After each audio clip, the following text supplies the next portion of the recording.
Good evening, everyone. I will call the City of Homestead first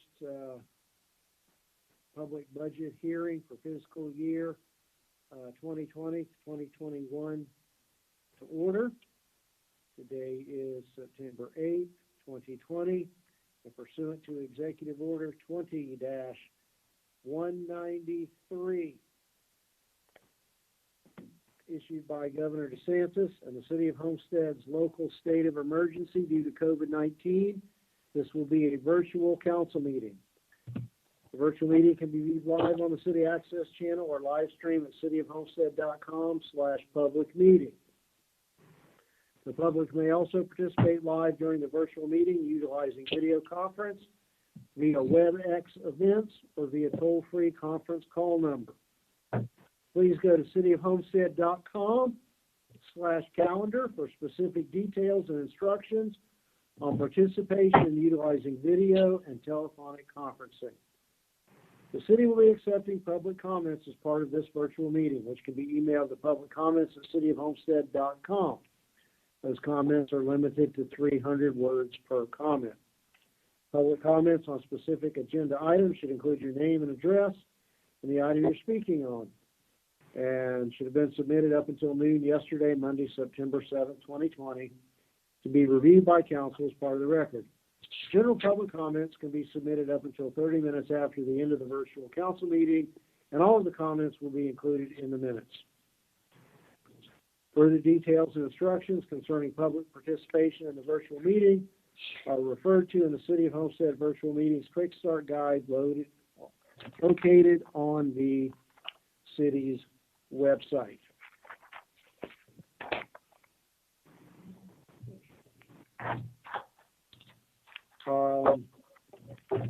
Let the record reflect that the mayor and all council members are present. Are there any additions, deletions, or deferrals? No, Mayor. Thank you. All right. The first item tonight, I read a statement that the City of Homestead's proposed operating millage rate is 6.9810 mils, which is 1.0595 mils higher than the previous year's millage rate of 5.9215 mils, and the proposed voted debt millage rate is 0.4485 mils. The rolled back millage rate is 5.5697 mils. The proposed operating millage rate of 6.9810 is 25.34% above the rolled back rate of 5.5697 mils. Before we go to the budget, though, I'm advised we need to take these items slightly out of order. It would move to tab 3 of resolution car number 2976, fiscal year 2021, water and sewer rate increase for consumer price index. Mr. Pearl? Mayor, before we go to tab 3, there may be some confusion about that. Matt, I believe we were going to go to tab 3 after the discussion on the millage. Is that correct?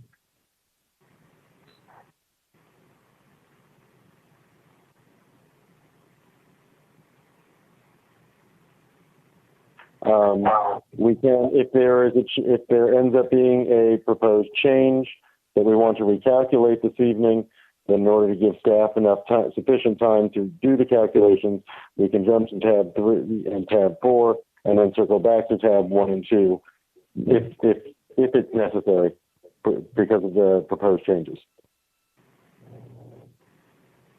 So with that, Mayor, do you still want to start with tab 3? Well, I understood we needed to go to 3 first. If not, we should jump right into to tab 1. It's car number 2949, adoption of proposed operating millage rate and proposed voted debt millage rate. Mr. Pearl? Mr. Mayor, tab 1 is a resolution of the City Council of the City of Homestead, Florida, establishing a proposed operating millage rate of ad valorem taxation and establishing a proposed millage rate for debt service on the general obligation bonds for the fiscal year beginning October 1, 2020 and ending September 30th, 2021. Thank you. Madam Manager, is this you or Mr. Finance Director? Do we have a Yes, presentation? thank you. Yes, sir, there is. Thank you, Mr. Mayor. And good evening, Mayor and Council. There is a PowerPoint presentation on the proposed budget, similar to what we did with the CRA. And tonight, as you know, is the first of 2 public budget hearings to be held this month, during which the council will adopt a budget and set a final millage for 2021. And before we begin the PowerPoint, I just want to provide some background information. Tonight's meeting was preceded by 3 other public meetings on the budget. The first was the public budget workshop on July 9th, and then there was a council meeting on July 22nd. And that's when the council adopted a tentative operating millage at 10 mills to allow for flexibility in light of revenue uncertainties due to COVID-19. So this is the millage that went out on the trim notices. The actual millage will be much lower. There was also a public budget workshop on August 11th, at which time staff presented a proposed balanced budget with no layoffs and no reduction in services. By consensus of council at that meeting, staff was directed to bring back a budget with an increase in millage to cover the cost of new programs and services. And just some background on the challenges we've been facing over the last several months.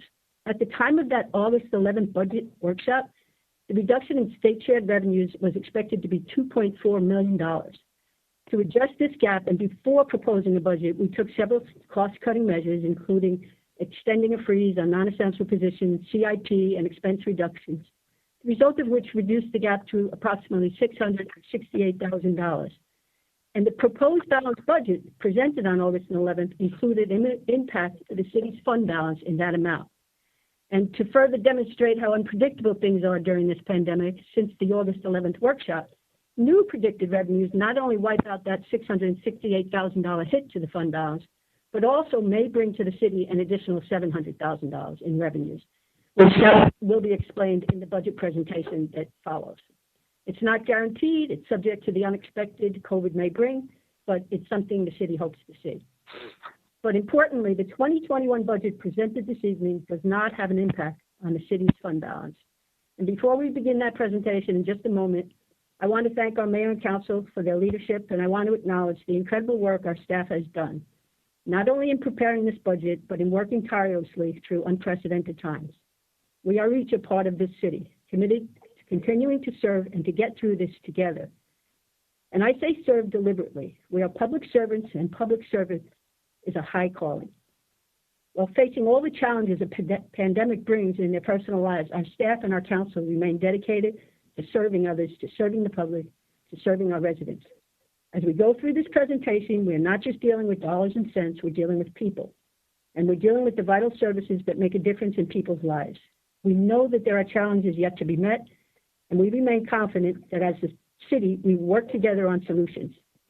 So with that, I'll turn it over to our Finance Director, Carlos Perez, for the budget presentation, which was pre-recorded, and it will be immediately followed by our traditional video tribute to our staff, to our mayor, and to our council.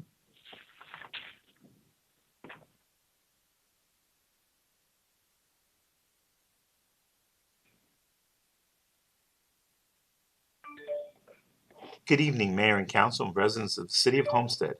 Tonight's presentation will provide an overview of the fiscal year 2021 proposed budget, as well as the proposed millage rate used to develop the general fund's proposed budget. Listed on this slide are public meetings that have been held or will be held with respect to the proposed budget and millage rates. As one can see, there have been several discussions on the budget this year. The first item we will be discussing is the proposed millage rate for the fiscal year 2021 proposed budget. It is important to note that the millage rate only impacts the general fund and the CRA.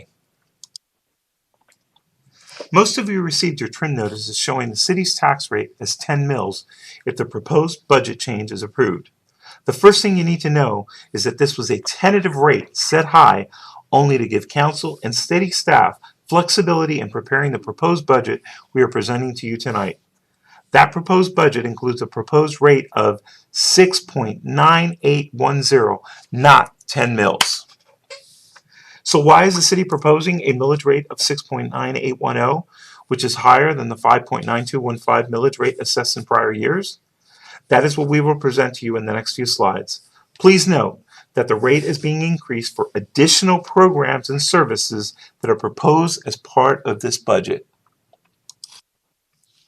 So let's break down the components of the proposed millage rate of 6.9810 mills. By the way, a mill represents $1 for every $1,000 of taxable value. So 6.9810 mills is the same as saying that you'd be paying $6.98 for every $1,000 in taxable property values. So we start with a current millage of 5.9215, and we add the following three additional programs and services included in this proposed budget. The library tax, it's .2840 for the Cyberrium library operations. For the 10 additional police officers, we have an incremental rate increase of .5114. And for the body cameras, the incremental rate increase is .2641. Before we discuss each of these in further detail, let's analyze the impact of each to the taxpayers. Again, the 5.9215 is the millage rate we have maintained for the last 7 years prior to fiscal year 2021. The additions are as follows. Library tax at .2840. There is no impact to the taxpayer for this item since it is a shift from the county to the city. In other words, as a taxpayer, you would still be paying this tax, but instead of it going to the county, it now comes to the city for taking over the library services to be provided at the Cyberrium. The 10 additional police officers at .5114, a property with a taxable value of $100,000 would be paying an additional $51.14 per year to cover the cost of adding 10 police officers to the force. The body cameras at .2641, a property with a taxable value of $100,000 would be paying an additional $26.41 per year to equip all sworn police officers with body cameras and hiring the staff needed to administer the program. So excluding the library tax, which has no additional impact, if the other two programs are approved, the taxpayer with a $100,000 taxable property value would be paying an additional $77.55 per year for these additional services and programs. Conversely, if the property has a $200,000 taxable value, the impact would be an additional $155.10 per year.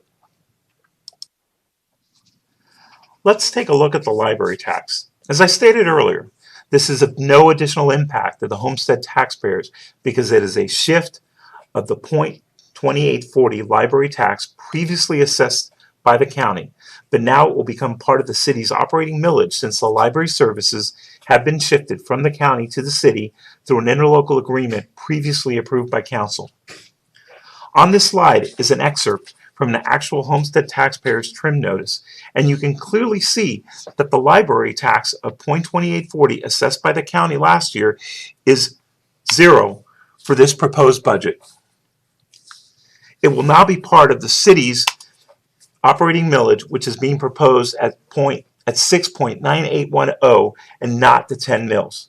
Please note that at a minimum, the millage rate will increase by the .2840 as this has been previously agreed to with the county. So as mentioned earlier, the .2840 shift in the library tax from the county to the city will generate $836,333 in property taxes for the operations of the Cyberrium. Since the first year operations are estimated at $1,189,022, the CRA will contribute a first year subsidy of approximately $353,000.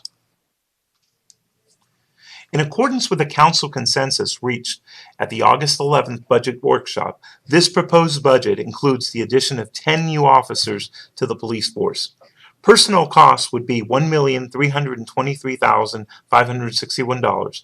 Equipment and supplies, including the financing of 10 additional police vehicles, would be $182,500. For the total annual cost of $1,506,061, or approximately $150,000 per officer. The impact to a taxpayer with a home having a $100,000 tax value would be an additional $51.14 per year.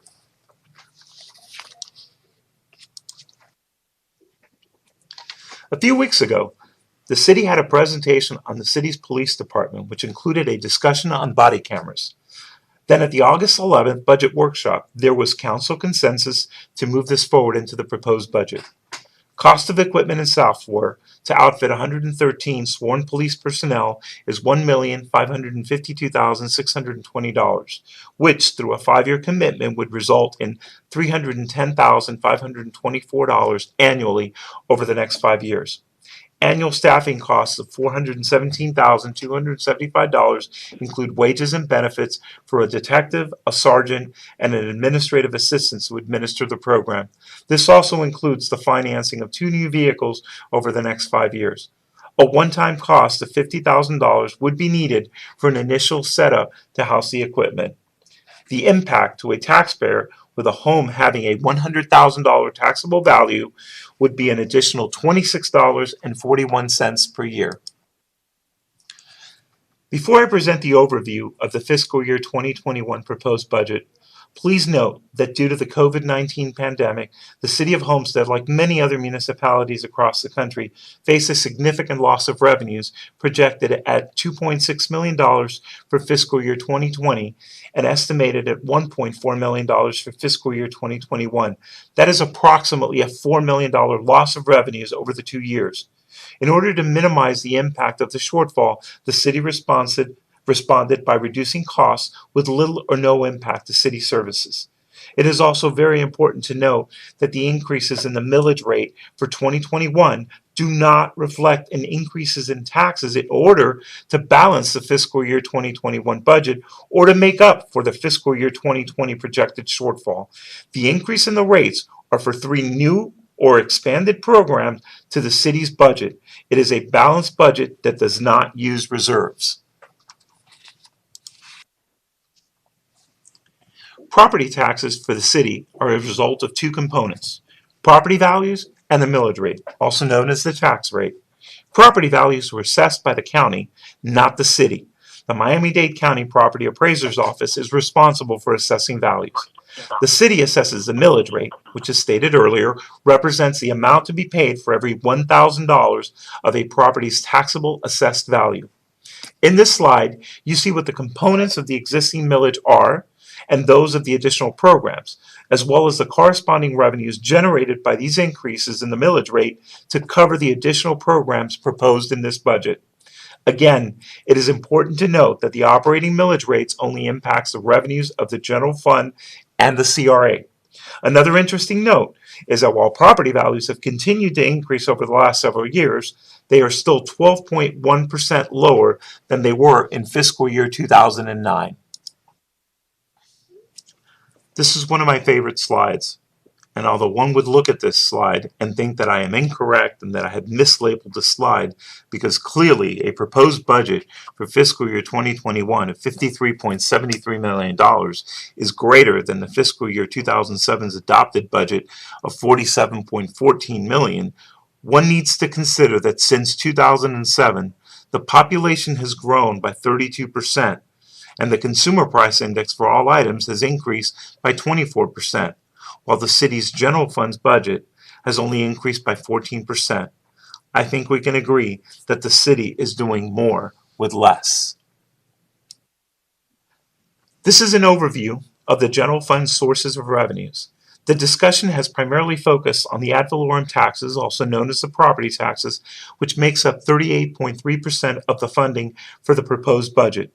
The state shared revenues make up a little over 19% of this budget and reflects the estimated loss of revenues as a result of COVID-19. By comparison, these represented over 21% of the budgeted revenues in fiscal year 2020. Here is an overview of the city's budget by functions. Public safety represents more than 57% of the city's general fund budget. Parks makes up approximately 11%, while building and planning and public works comprise 6% and 3% respectively. The rest of the departments are in the general government, making up 22.5% of the general fund budget. This slide provides a side-by-side comparison of each general fund department's prior year adopted to current year proposed budgets. Except for police and parks that reflect increases for additional programs, most other departments reflected reductions in their budgets.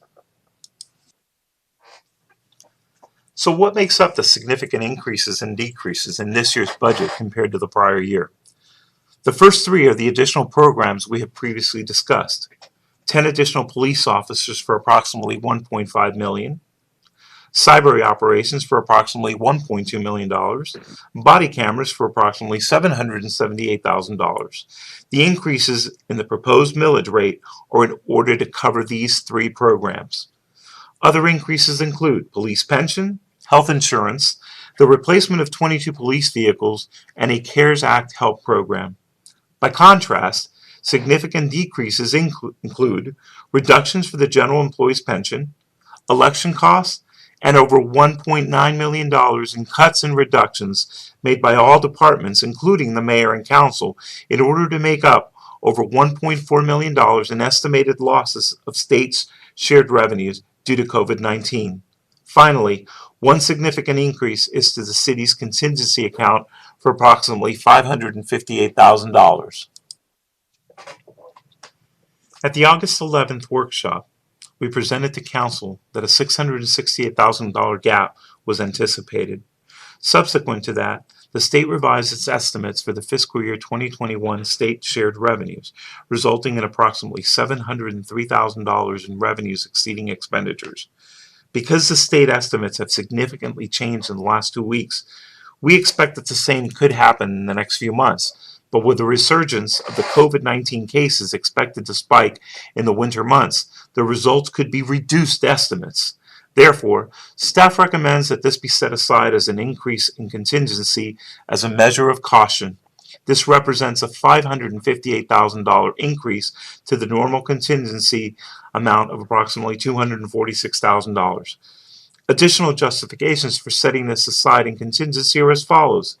Leaving it in contingency would allow use for something unforeseen or to reinstate cuts or reductions made in fiscal year 2021. And finally, it would also help fund balance to offset the fiscal year 2020 hit estimated at approximately $1.4 million. By not using it, and if realized, these funds could be returned to fund balance at year-end fiscal year 2021. Part of the general fund's budget includes the fiscal year 2021 impact for CIP projects being approved as part of this proposed budget.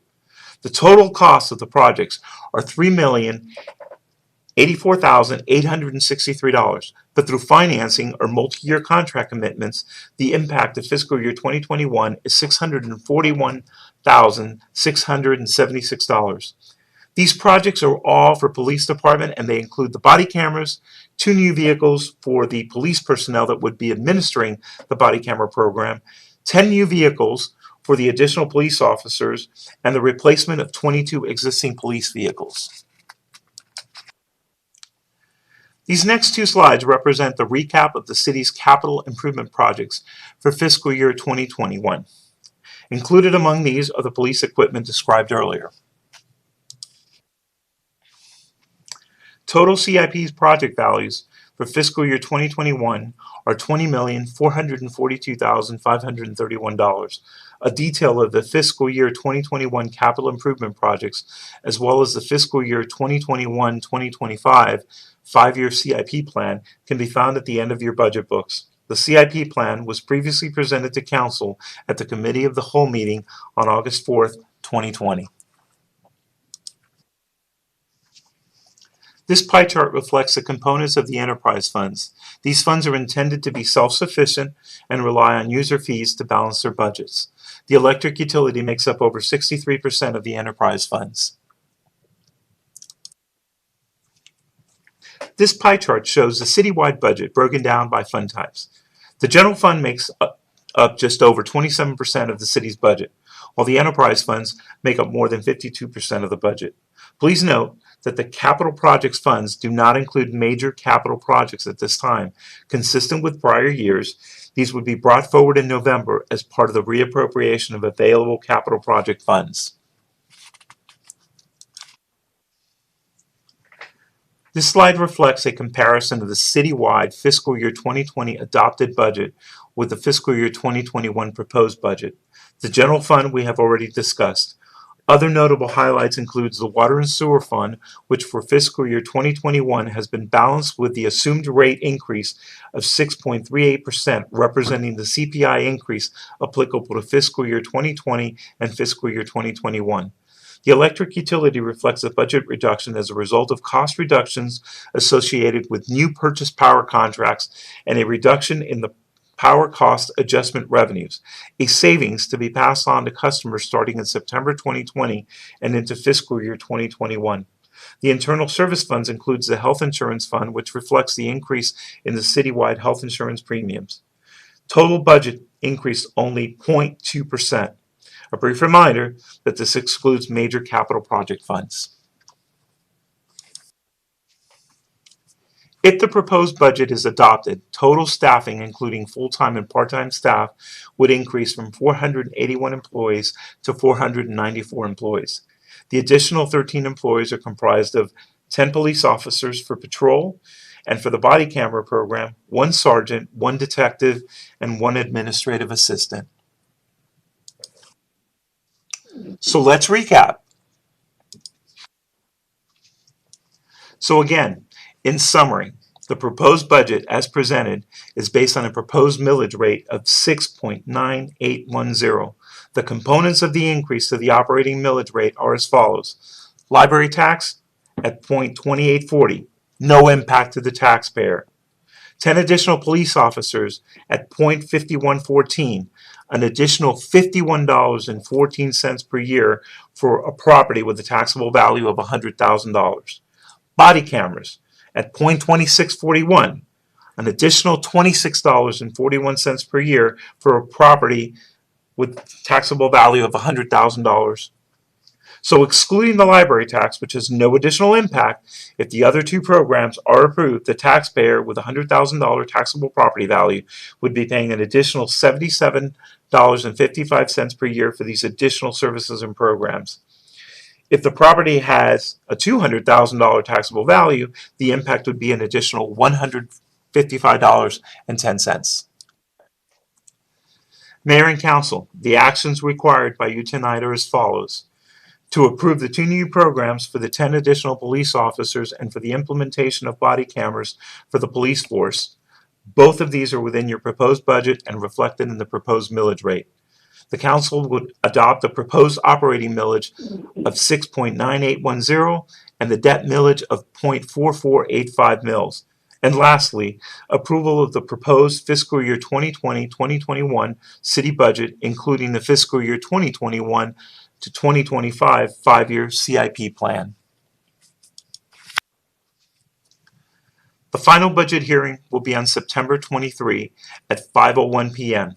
It will also be a virtual meeting, and the public may participate by accessing the event address shown on this page and by calling the listed number and access code.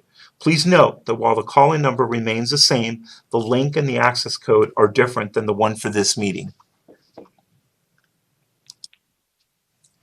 And that concludes my presentation on the city's proposed budget for fiscal year 2021. Thank you to the Mayor and Council for their input and guidance throughout this year's budget process. And now for the City Manager's presentation.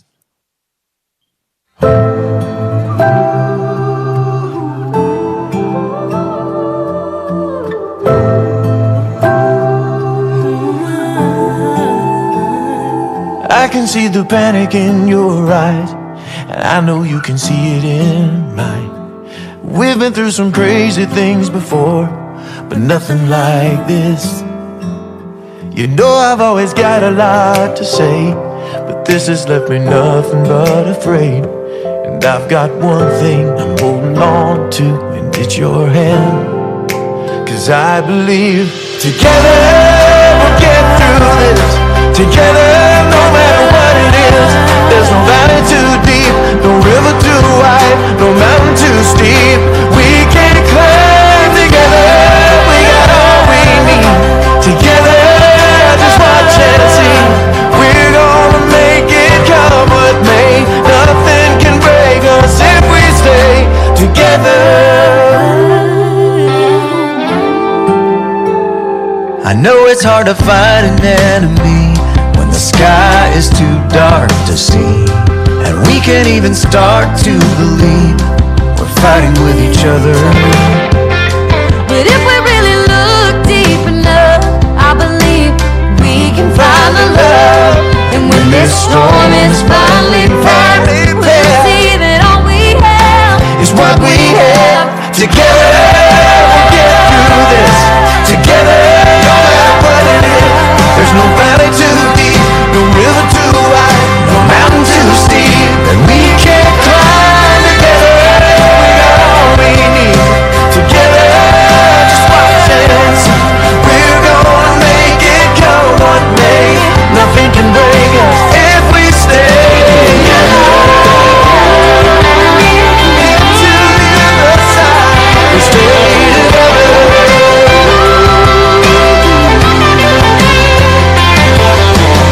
We're gonna get to the other side. You and I, we'll look back from the other side, knowing we made it together.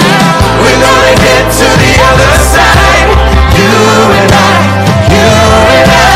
we'll look back from the other side, knowing we made it together. We're gonna get through this together, no matter what it is. There's no valley too deep, no river too wide, no mountain too steep. We can't climb together. We got all we need. Together, just watch and see. We're gonna make it come what may. Nothing can break us if we stay together. We'll get through this together.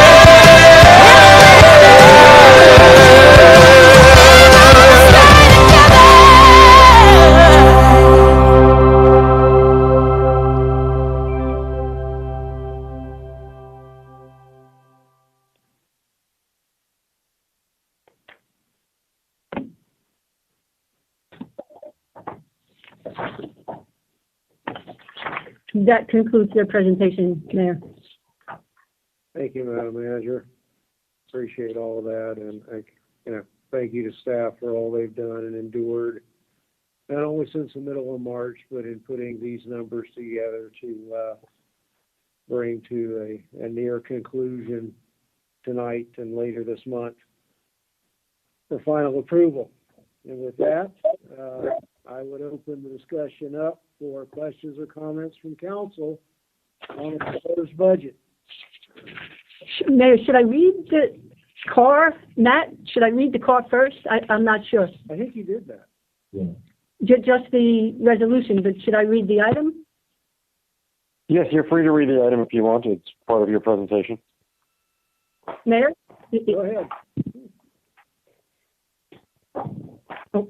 Florida statutes limits the maximum operating rate municipalities may levy to 10 mils. Our budget impact, at a gross taxable value of $3,484,285,806, an operating millage of 69810 mils will yield ad valorem revenue at 95% for the city of $20,595,396 and $2,512,213 for the CRA, for a total of $23,107,609. At a gross taxable value of $3,484,285,806, a debt millage of 0.4485 mils will yield revenue at 95% for the debt service of $1,484,567. A proposed operating millage rate of 6.9810 per 1,000 of assessed value of ad valorem taxation for real and personal property within the city. Homestead, this millage reflects an increase of 1.40595 mils from last year's operating millage rate of 5.9215 mils and is to be implemented beginning on October 1st, 2020 and ending on September 30th, 2021, fiscal year 2021. Staff recommends that, and staff also recommends a proposed voted debt millage rate of 0.4485 per 1,000 of assessed value of ad valorem taxation for real and personal property within the city of Homestead. This millage reflects a 0.0315 reduction from last year's debt millage rate of 0.4800 mils and is to be implemented beginning on October 1st, 2020 and ending on September 30th, 2021, fiscal year 2021. Thank you. So You're now we'll go to council. My sound is off, Carlos. Council? Mr. Mayor. Council Fletcher? Staff again for putting together the budget process that they've provided to us all. Then I want to apologize to them because I have quite a few questions.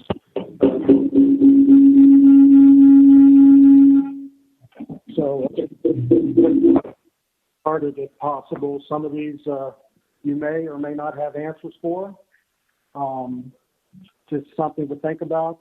As I've received many phone calls and emails over the past few days in regards to increasing the budget, most folks are definitely against an increase due to the current situation that's affecting all of us.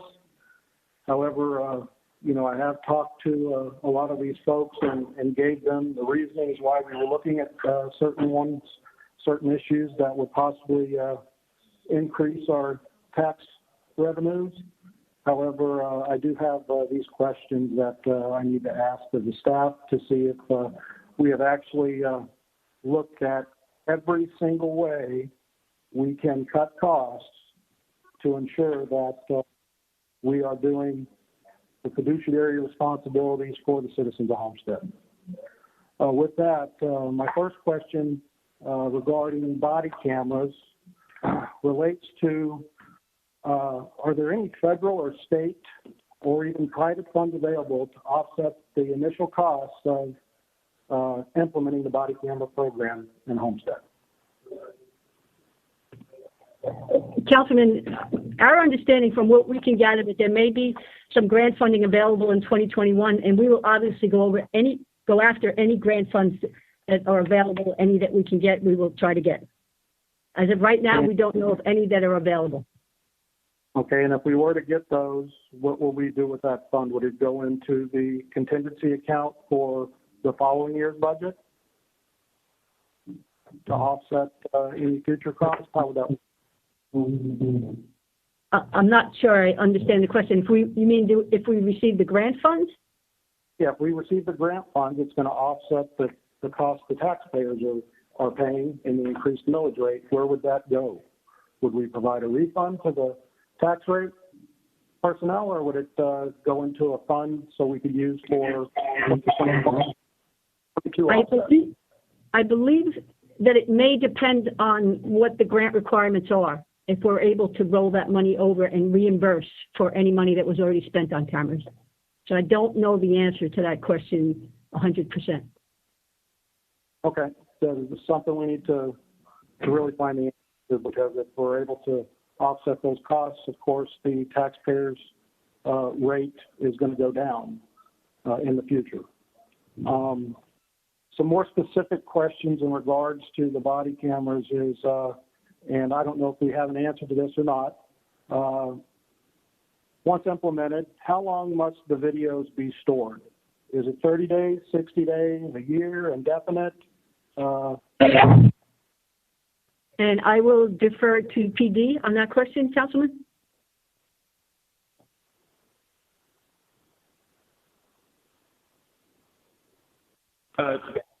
This is Captain Dijon. We would go by state guidelines as far as the preservation of the videos.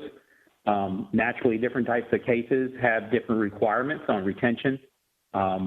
For instance, a sexual abuse or a homicide case, you would have to maintain that video indefinitely. Other cases where they have no probative value, nothing of evidentiary value or anything, you would only maintain it for the minimum amount of days, which is, we'll have to look into it, but it's anywhere from 30 to 90 days. But if it doesn't have any value whatsoever, those would be the minimum. And of course, different cases would apply on the amount of times that you would keep the actual video. Okay, understood. The reason I asked the question is because, we've set a budget in place, and if there's additional storage needed because we have X amount of cases, we've created a budget, so there's a potential unknown for an overage for storage costs. This is the reason why we're getting this particular program as a service. It's the unlimited storage. We won't run out of storage space. It is stored in the cloud, and so we won't have to worry about running out of space on our server, and it's all part of the service that we would be potentially buying into. Okay. Thank you. I may have missed that in the previous meeting. Sorry about that, Captain. More of a policy type question. Who will write and approve the body camera use policy, and will we send it out to other police stations for a peer review or out to legal to make sure we catch any potential fatal flaws in that policy? The policy itself will be developed by myself, command staff, and chief, and we'd be using policies from other departments to sort of adopt it in. We'll do practices by other departments, but it will be also reviewed by our city attorneys before it's actually implemented. Thank you, sir. Who is going to be required to wear the body cameras? On duty, off duty, detectives, supervisors, command staff? Who will be wearing the body cameras?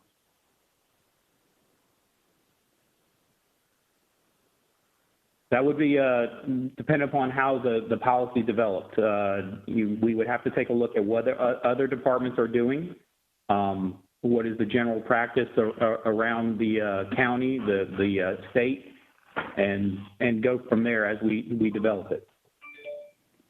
So we would have to decide how it goes and whether they wear them on off duties. If they're assigned, I know of one department, if they're assigned a camera period, then they would have to wear it on off duty. But if for some reason they're in a position where they're not assigned a camera on their daily basis, they would not wear it during an off duty. Okay, that's something we can follow up on later. Thank you for that explanation. And the policy will also direct, I guess, when the camera will be required to be on and when the officer can turn it off, or is it on the entire time they're performing their shift? The way the camera operates, it's always on. It's on a 30-second buffer. Now, there's certain triggers that would provide for the camera to actually start continuously recording. For example, if it's manually turned on by the officer as he's responding to a call or he's approached by a citizen. There's other triggers or sensors that allow for the camera to turn on without the officer having to do it.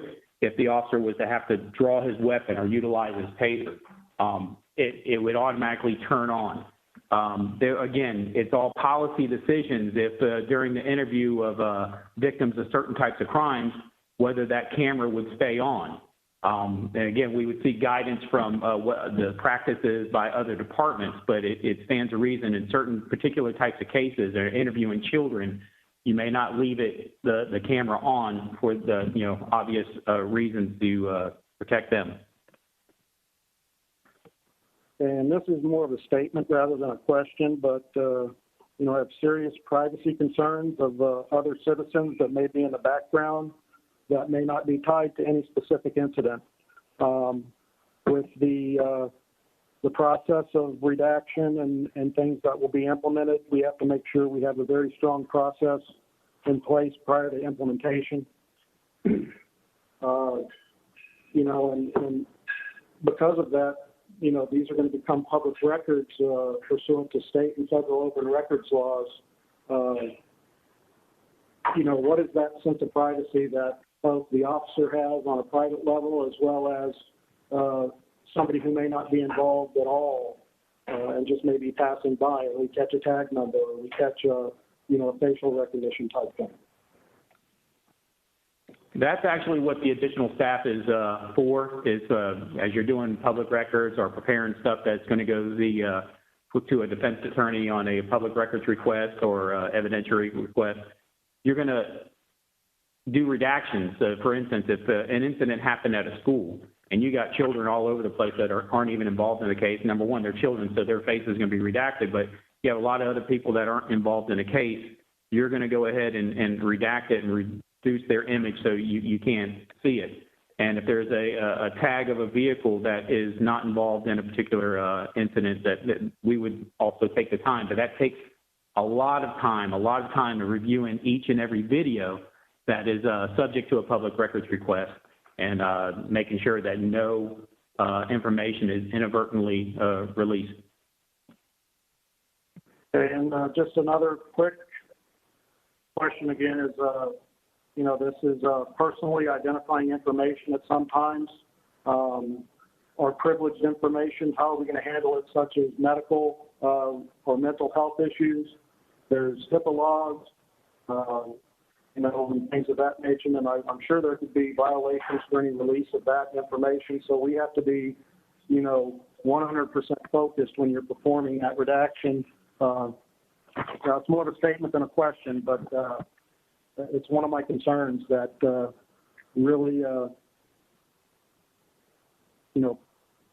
puts people on the spot that shouldn't be. Again, the same procedures will be applied through the additional personnel of going through that information, redacting it, if they say their address or they say their date of birth or social security number, those things will will be redacted through the audio. And also, when it applies, their face will be blurred out. If we go into a hospital, for example, we go to the emergency room, each and every person that's in the emergency room has a right to privacy. So we would have to take the time to redact their images to make sure that's not released to the public.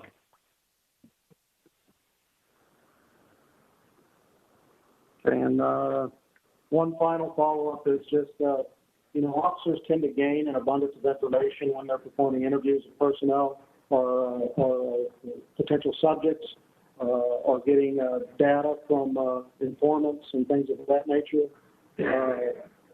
Sometimes there's spontaneous utterances that occur when you're having a conversation with someone. We're going to handle that the same way, I'm assuming, that thing would be redacted. Yes, same thing. But again, that's all in policy. If you're interviewing, if it's a road officer or patrol officer that is interviewing somebody that is providing them information, somebody that he's got in as informant, we would have to set policy of whether that information should be recorded. There are some departments that actually have the officer file a report disclosing the reason why the camera was not used. That it was a conversation between, a confidential source. So we would account for that in our policy as we develop policy. And policy will change as we grow through this, as we figure out, okay, well, we need to maybe change this because, we see another department is doing this now. So we need to, we'll adopt the policy as it goes along. Some things may be taken out and some things may be added to the policy as this program grows. Okay, and final question, these 3 new positions, who will they report to at the police department? Will they report to internal affairs or will they report to the chief? Is it a new division? That is yet to be decided at this time, but being that I'm sort of the spokesperson for this right now, as it's being developed, they would report to me, but at some point it may end up being somebody else. Okay, I would just offer that we take a look at some of our internal positions that we have to possibly look at offsetting some of these costs. You're talking about,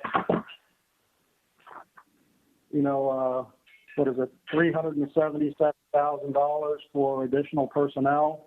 I think as a city, we could probably find an admin assistant that's somewhere in the city that we could transfer over that would help reduce that cost.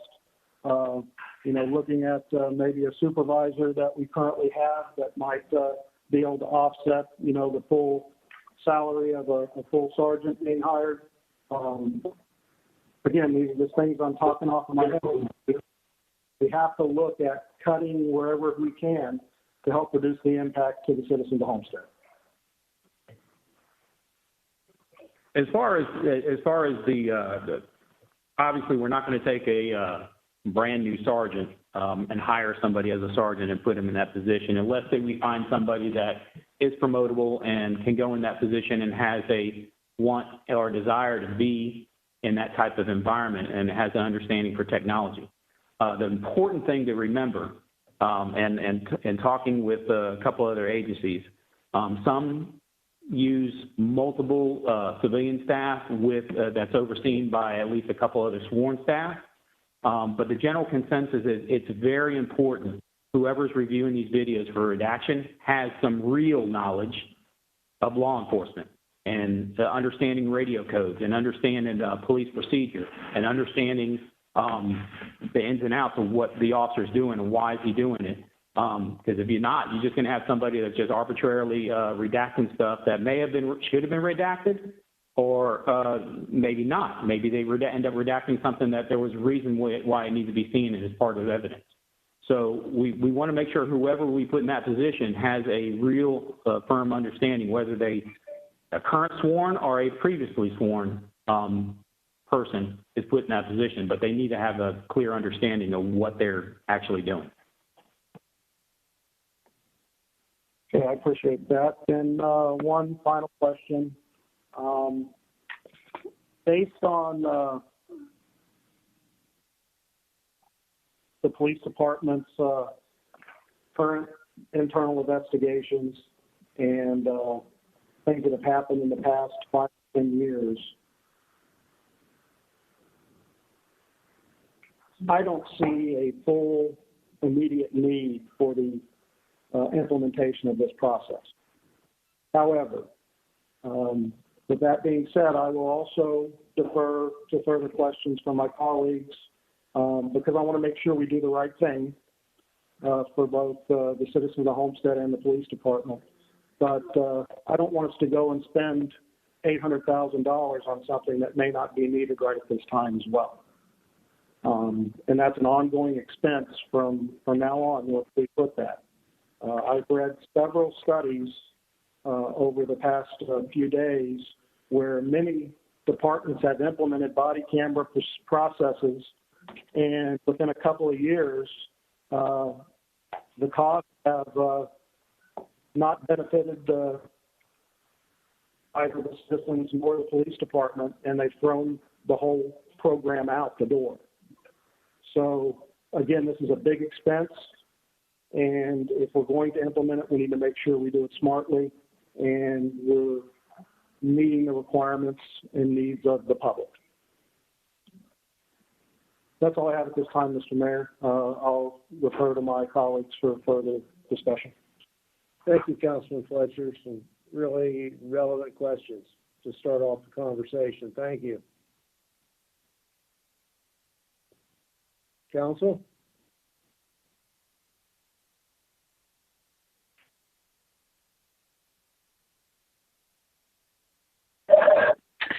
Mayor, if I may? Yes, Councilman Bailey. Thank you. I would also like to thank staff and also Councilman Fletcher. Those were some really great questions. I've also received many emails and calls to, 1, please not raise the taxes, and 2, please approve the body cameras.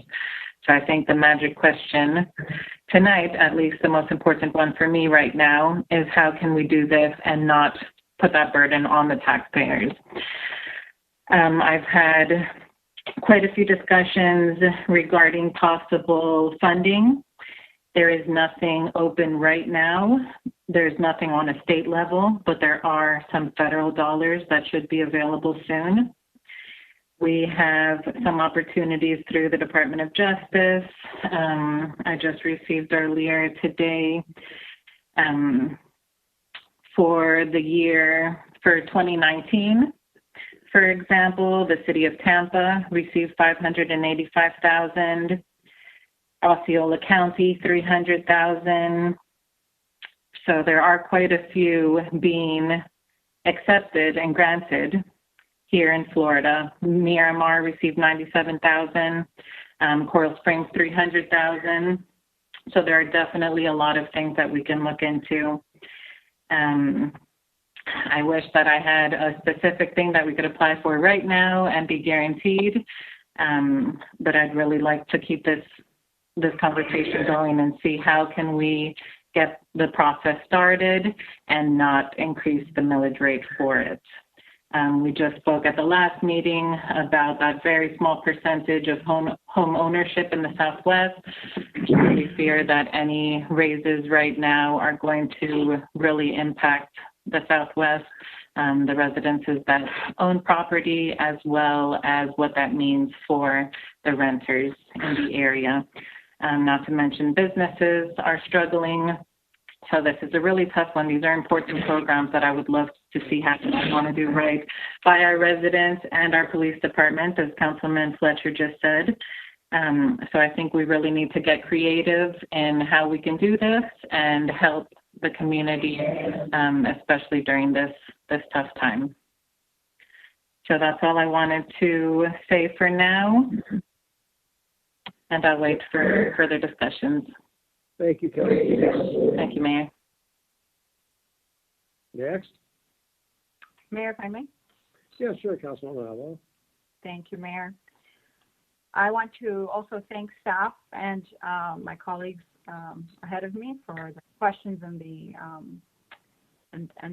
motivators on trying to come up with ways to get this through without raising the millage. I know that we have been crunching numbers. I have full faith in staff and especially our mayor, who I know has also looked at this with a fine-tooth comb to find all the coins in the cushion, as he liked to say in the past. It's really, really hard to see where can we carve out other parts of the budget. I mean, is it going to be CRA that takes a hit? Is it other departments that take a hit? Are we going to be able to find enough places to carve out to not have a change? I don't see that happening. I'd love to see it happen, but I just don't think that there's a way to actually get the millage to not have a net impact. I think that looking at the past and looking at the history of our police department, it doesn't trigger the need. I agree with that statement. They've done a phenomenal job with the resources that they've had. However, I believe that this has to be a perspective more set on preventative measures. We see what's happening all across the country with riots, with burning buildings. Thank God it hasn't happened here, and God forbid it does happen. But I really think we need to be prepared and have the right amount of police. And still, even with the additional police officers and the cameras, we're still going to be under par. Cameras benefit both the residents, the tenants, the owners, creating that transparency and that accountability, but it also can exonerate an officer, and it could seal the deal for a state attorney trying to put some bad guys away. I think that it's long overdue. Being able to create the policies on when it records, when it doesn't record, how we handle the redactions, et cetera. I mean, that's all power within our hands. I really would love to see it get done without raising the rate, but if we're talking about 1 mil, I know that we're going to get through to the other side of this and things are going to look a lot better. Is there any way to approve the program and not have the funding for it and then apply the funding that we get later? I don't know. Staff can look at that option. But even then, the grants that are coming in are just not enough. They're going to reimburse us a little bit, but you still have to have reoccurring budget to cover the expenses of the staff and everything else that goes along with these projects. The other thing is I'm getting a lot of emails and phone calls as well, and I hear them. They're for the projects. They just don't want it now because of COVID. I feel it's my responsibility that I'm in this seat now to get this done. I don't know who's going to be in the seat next year. I don't know who's going to be in all of your seats. So I have to go with my heart. Someone said, oh, just because it's the right thing to do doesn't mean it's the right thing to do. I don't get that. So with that, I'll leave it for now. Thank you, Mayor. Thank you, Councilwoman. Council members?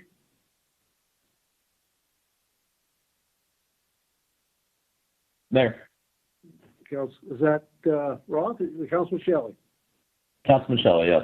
Yes, thank you. Thank you, Mayor. Yeah, I think my position is still the same as it was when we had the workshop or the discussion a week or so ago, and that is, I don't think now is the time to raise taxes. I still don't think that.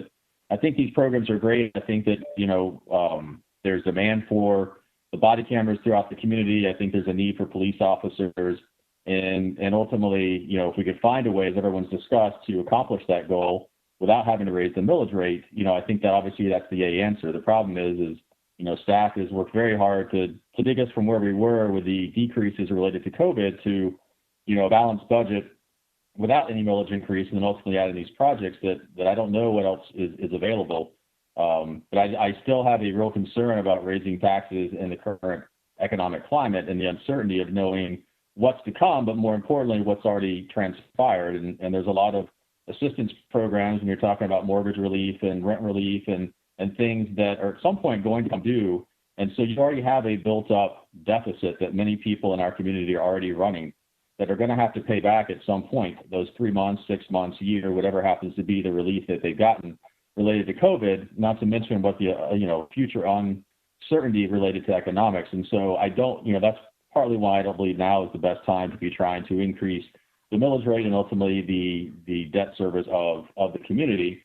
And the other concern I have is we're looking at this, in kind of not a vacuum, but in a one-time, looking at if we had to raise the millage rate this particular fiscal year, we're doing so for 2 specific projects.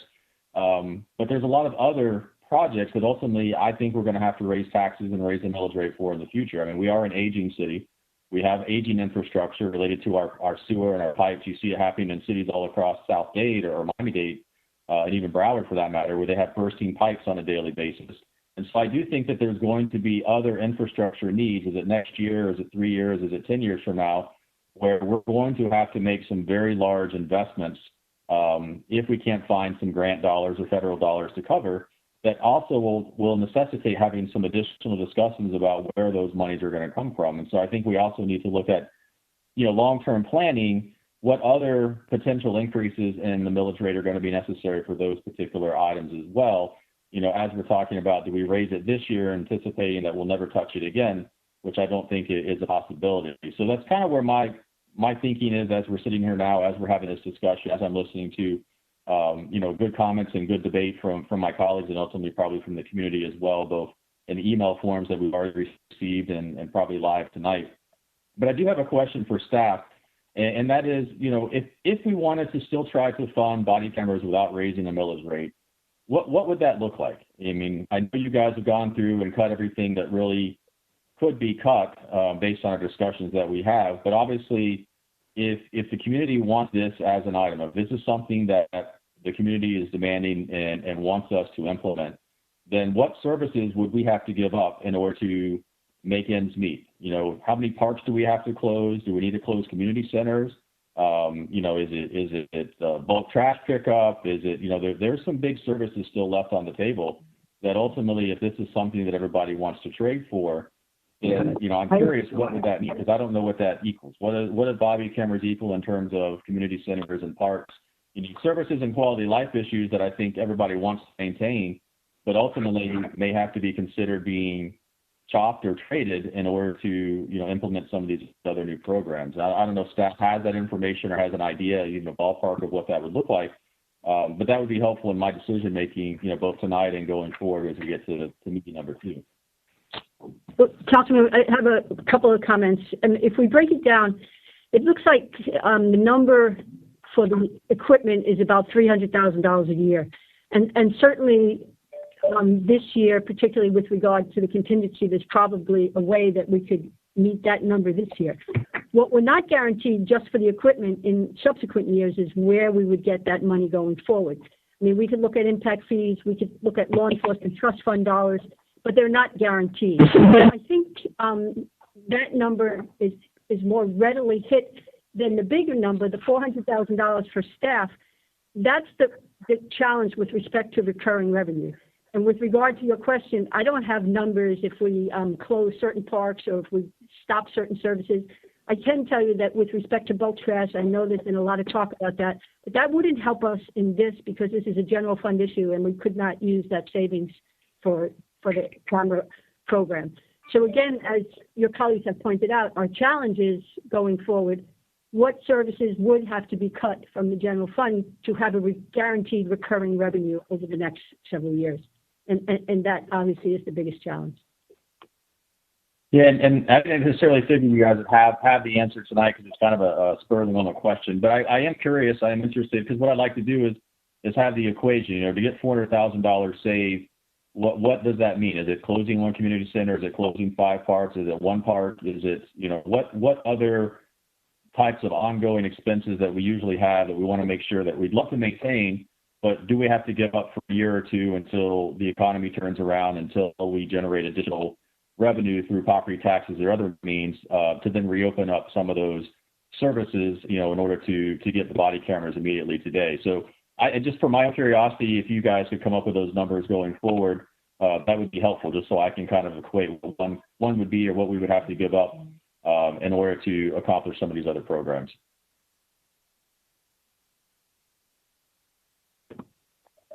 We can look at it. That's all I have for now, Mayor. Thank you. Thank you, Councilman.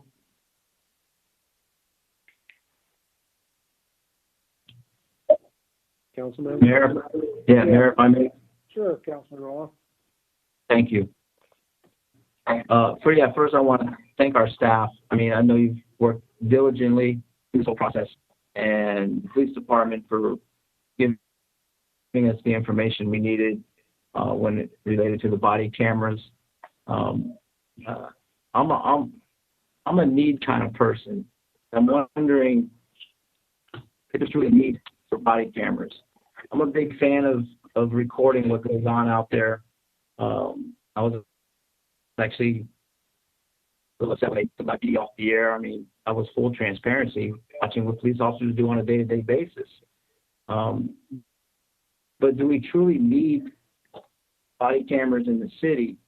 And maybe we can get someone from the police department to rehash the internal affairs and complaints related to the body camera issue, or the reason why people think we may need body cameras in the city at all. If I can get somebody from the police department just to rehash the presentation they shared with us, not the whole thing, but the numbers of complaints and internal affairs investigations that the city has made over the last 5 years. Councilman Roth, good evening, everybody. This is Sergeant Morales with the Professional Compliance Bureau. Some of the numbers that I provided during that meeting is the last 5 years, we've had a total of cases investigated of 23. And how do you break that down? It's been 5 internal affairs investigations that has involved the state attorney's office. 16 departmental investigations and 2 SIs, which are shooting investigations. The 5 internal affairs investigations have been investigations that have come from within the department. So I think it's important that the general public and everybody in council understand that those cases came from within. It didn't come from the public. It didn't come from body cameras. And once they came to the attention of Chief Rowe ordered that those investigations be conducted and also involve the state attorney's office, just because it was a potential of criminal charges that were violated. And I'm sure that you guys and the public knows there already has been 1 arrest in regards to that, and the others are pending within the state attorney's office. The 16 DIs, the departmental investigations, those are investigations of incidents that have come to light to the chief of police, and the chief of police has ordered internal affairs to conduct a departmental investigation to research the facts that are involved in each one of those incidents. Those facts are given to the chief of the police, and then it goes to possibly discipline. And 16 of those have involved some sort of discipline to the officers. So something to look at is that, the belief here is that we have been able to effectively police the department. We have officers here that, I think I've said it in the past, a large majority of this department are officers that were born and raised here in the city. Due to the chief's initiative of hiring from within the city has really helped out. The officers have a vested interest in that the Homestead Police Department doesn't come under a black cloud, doesn't come under a negative light, and have reported these incidents to their supervisors or to their chief or to the chief, resulting in these investigations. Thank you for that. So that's why I wrestle with this a little bit, with trying to tax our citizens to implement a program that may not really be necessary at this time. The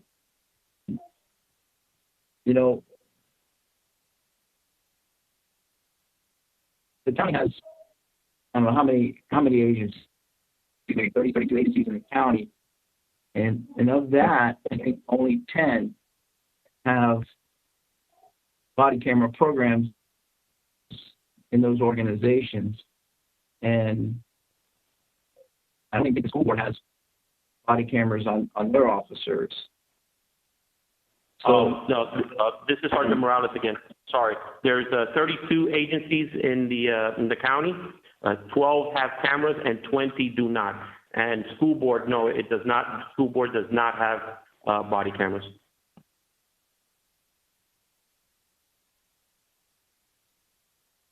So that's my thing. Is there need possibly?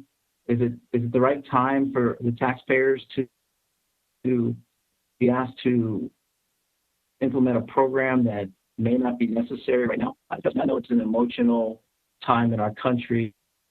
I see what's going on around the world and around the country, and as Councilwoman Avila said, thank God it hasn't come here, and I think there's many reasons it hasn't, and it's because of the police department and how they care for the city of Homestead.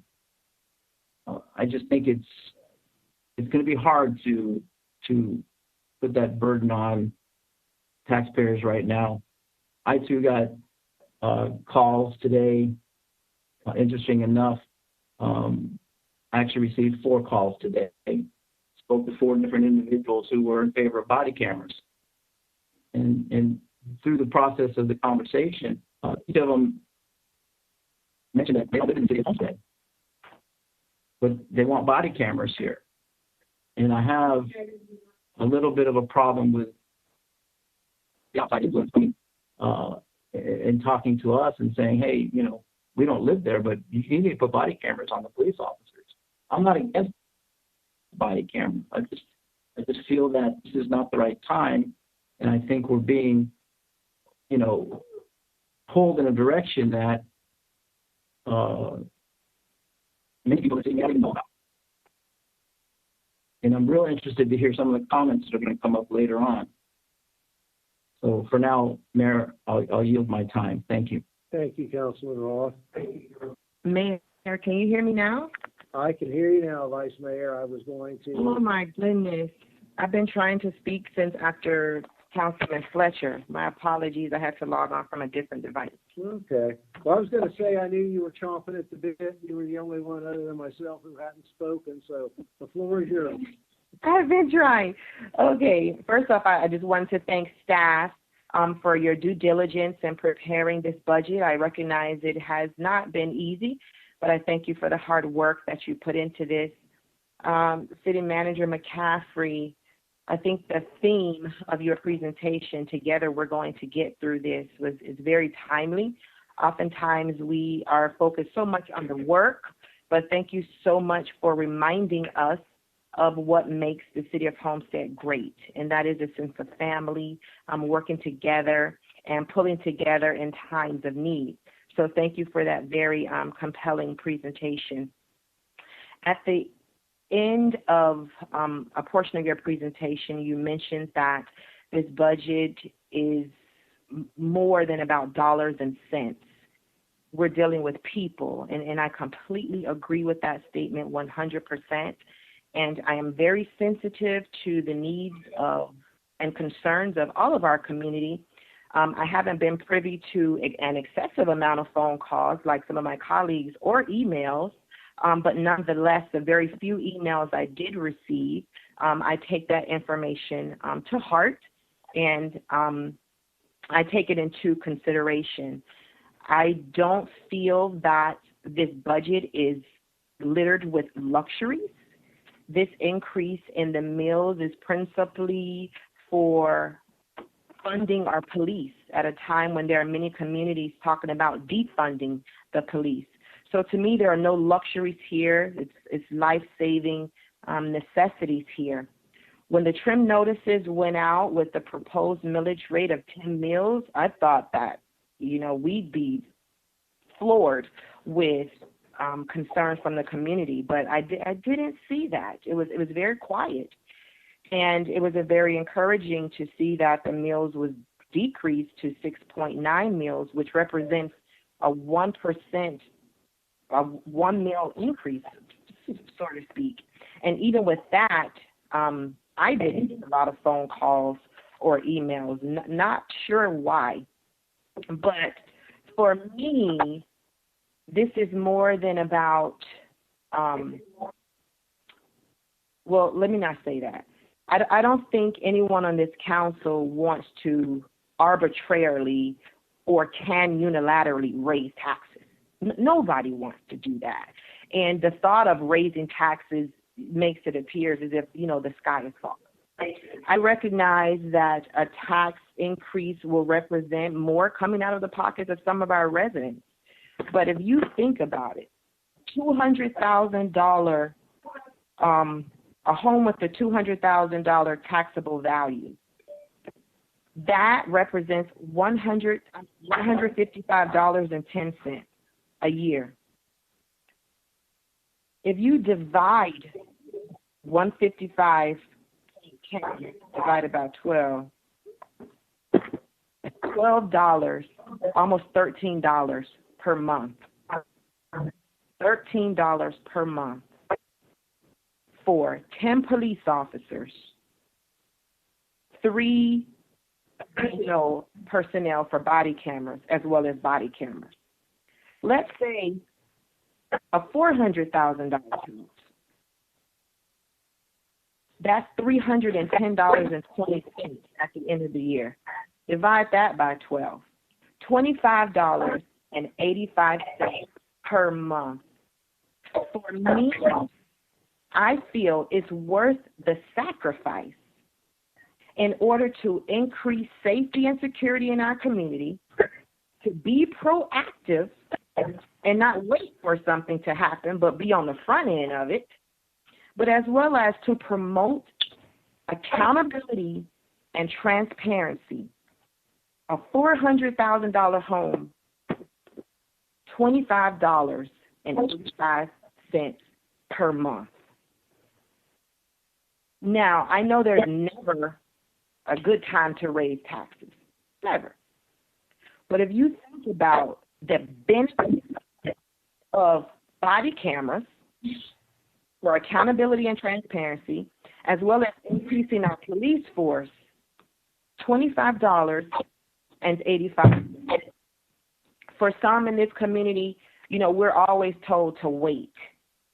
Not now. We don't have the money.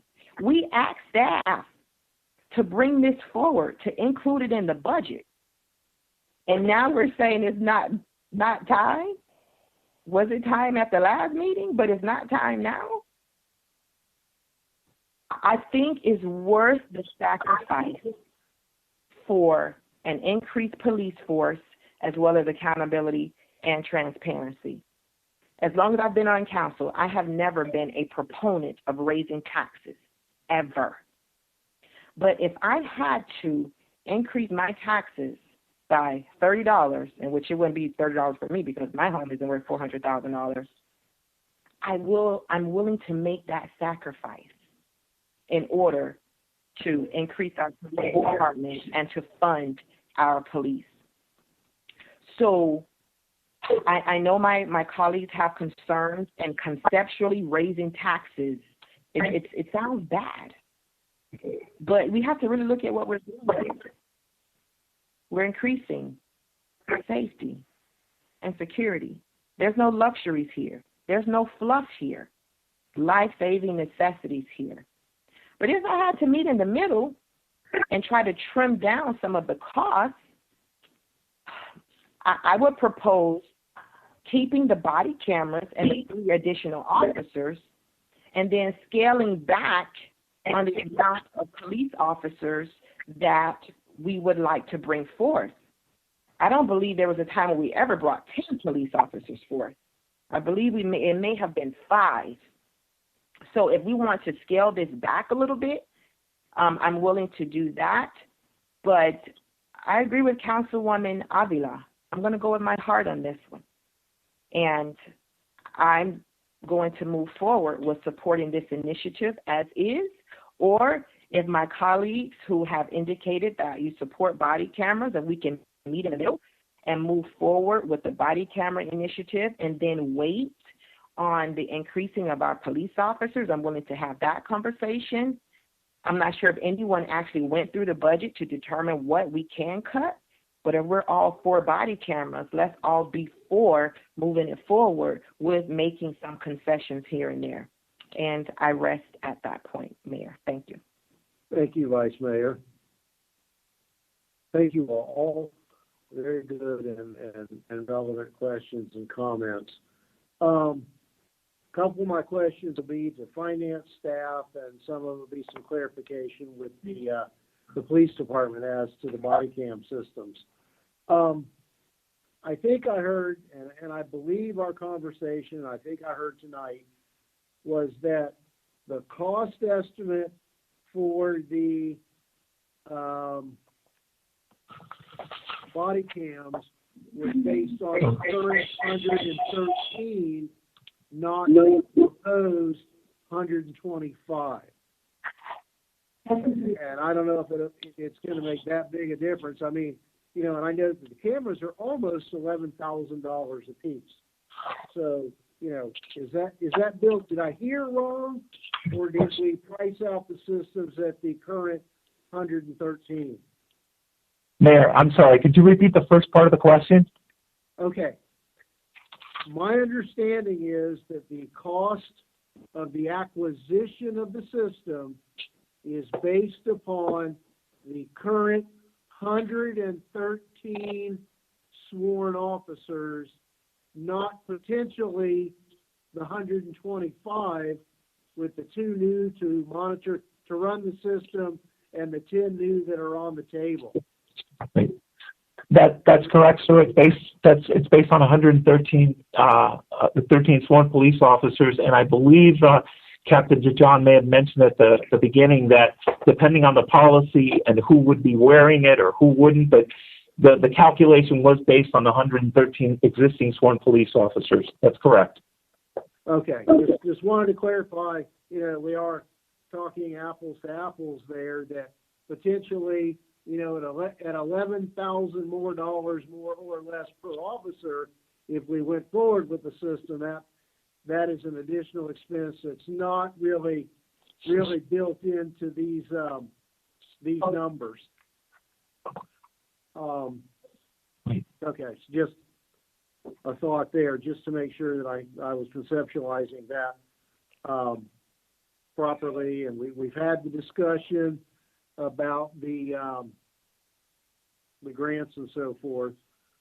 I guess my next few comments or questions will be to whoever from the police department can answer. This proposal, as I understand it, and clarify whether I'm right or wrong, contemplates 2 new full-time sworn officer positions. And I would assume they would come from the inside, and then we would hire new people to replace them. But I guess I'm focusing in on, confirm for me, it would be taking a detective and a sergeant off of the street, so to speak, to devote their full time to dealing with this system. Is that accurate? Mr. Mayor, that is correct. You would reassign a sergeant that would be suitable for the position and a detective that would be suitable. And then we would hire one administrative person to assist them. Right. Those positions would be backfilled, where there would be a sergeant who's on the list, or an officer or detective who's on the list to be promoted. He in turn would be promoted, and also an officer would be upgraded to detective. That's how we would fill those positions, and there would be a backfill. Yeah, I guess I'm really having a hard time getting my head around the fact that it's that involved administratively, that it's going to take two pretty high up the scale sworn officers to deal with this every day for 40 plus hours a week, plus the administrative assistant, just to run the system. Now, it's my understanding this is the same system that the Metro-Dade Police Department has implemented. Is that correct? Yes, sir. They were on another program, and they decided to go with this particular program. Well, and then my question would be, and this may be way out of the box or out of the realm of reality or possibility, but is there any mechanism by which we could enter into an interlocal agreement? As I'm sure they have a building full of people already dealing with that system, with however many officers they have wearing their cameras. Could we contract out, I guess is what I'm asking, at a better rate? Perhaps contract out the administration of our system, which is their system, to the Metro-Dade PD. Is that even within the realm of reality? Well, I did speak with them, and currently they have roughly a lieutenant that's running that, along with 2 sergeants and 8 administrative people. And from my understanding, what was relayed to me, they are about 1,000 public records requests behind. So I really don't think they would be in a position to help us. They have to worry about their own situation. Well, okay, that was the reason for my question. You know, I don't know how well they're. Any idea how many cameras they have on the street?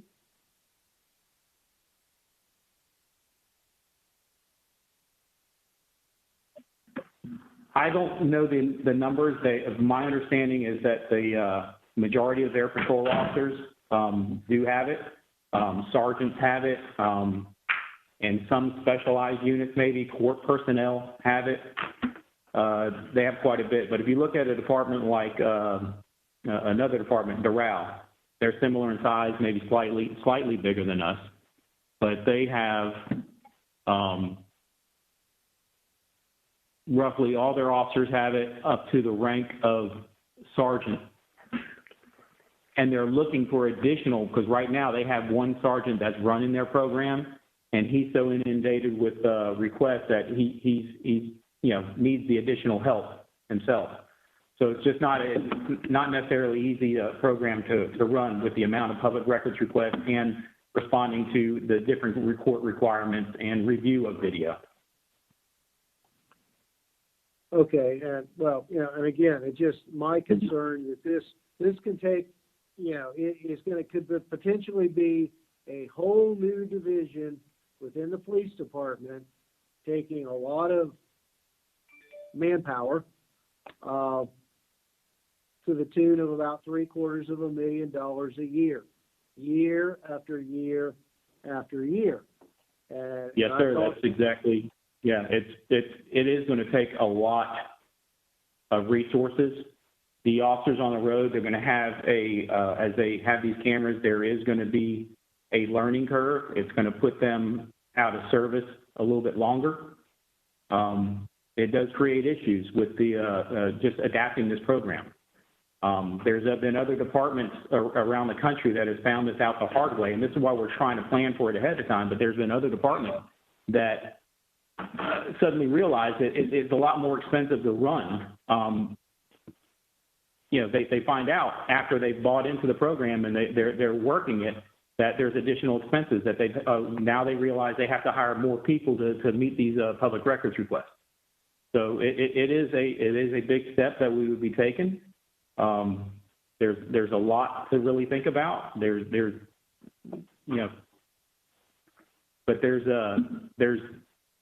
For example, we could easily, if we don't man it properly, we could fall behind. There's departments that are 6 months behind with their public records requests on video because the time that it takes to redact each and every video. Well, and, I can foresee that the goodwill and confidence that's created by implementing the system could quickly be eroded by that kind of delay. We're talking about the Metro system where they're 1,000 public records requests behind. And I understand and I sympathize and I understand where the Vice Mayor and Councilwoman Avila are coming from, and Mr. Roth, I think used the term, the emotion that's out there and building that confidence. But I see us right now really creating, at this point, another bureaucracy that feeds on money year after year after year. And I'd like us to, and I've talked to the manager about this, and I'll accede to her request, and I'll talk about the details. I'm trying to find a painless stream of income for somewhere, because I look at the situation where in 5 years, we've got to buy new cameras.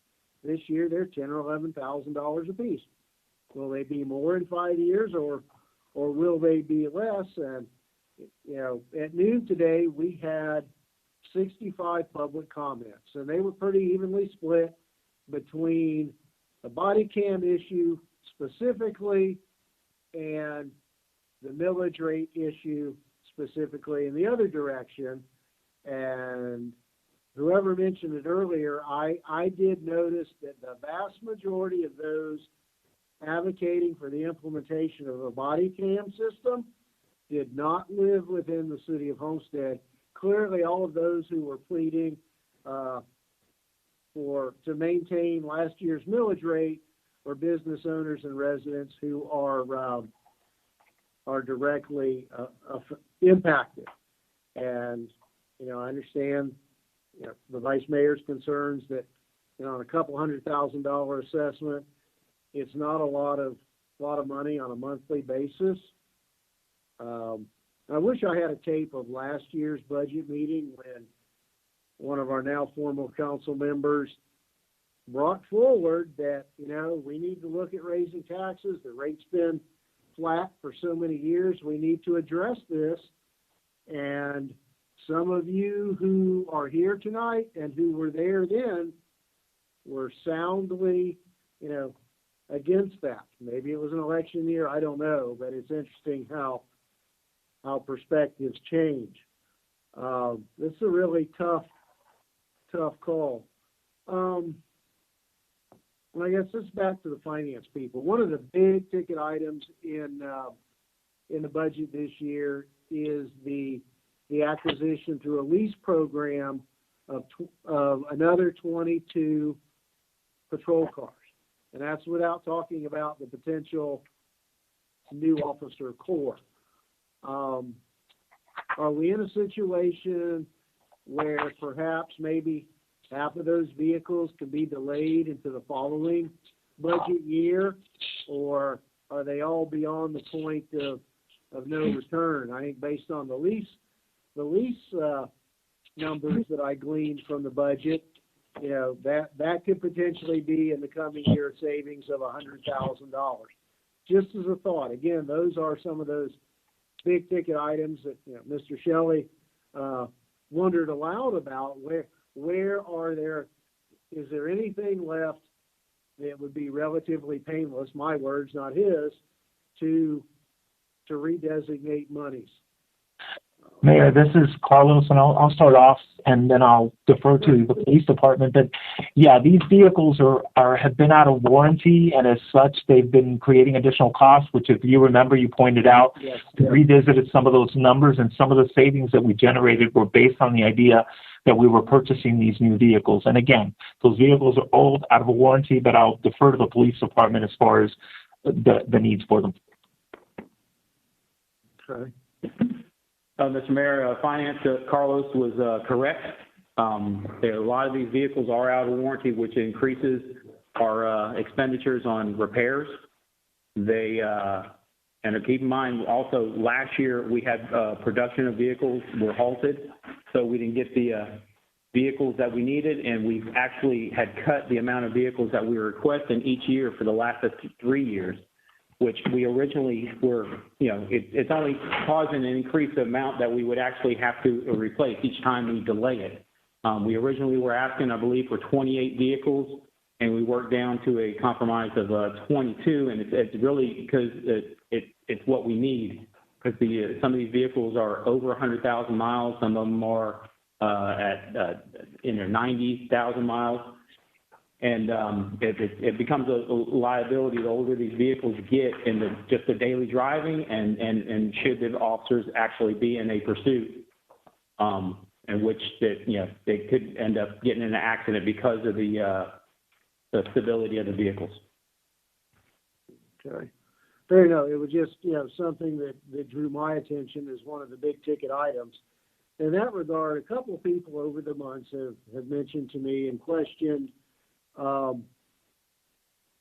the philosophy behind the transitioning over the last few years from the traditional Ford police vehicles to the faster, sportier, and some say more expensive Dodge vehicles. Is that accurate?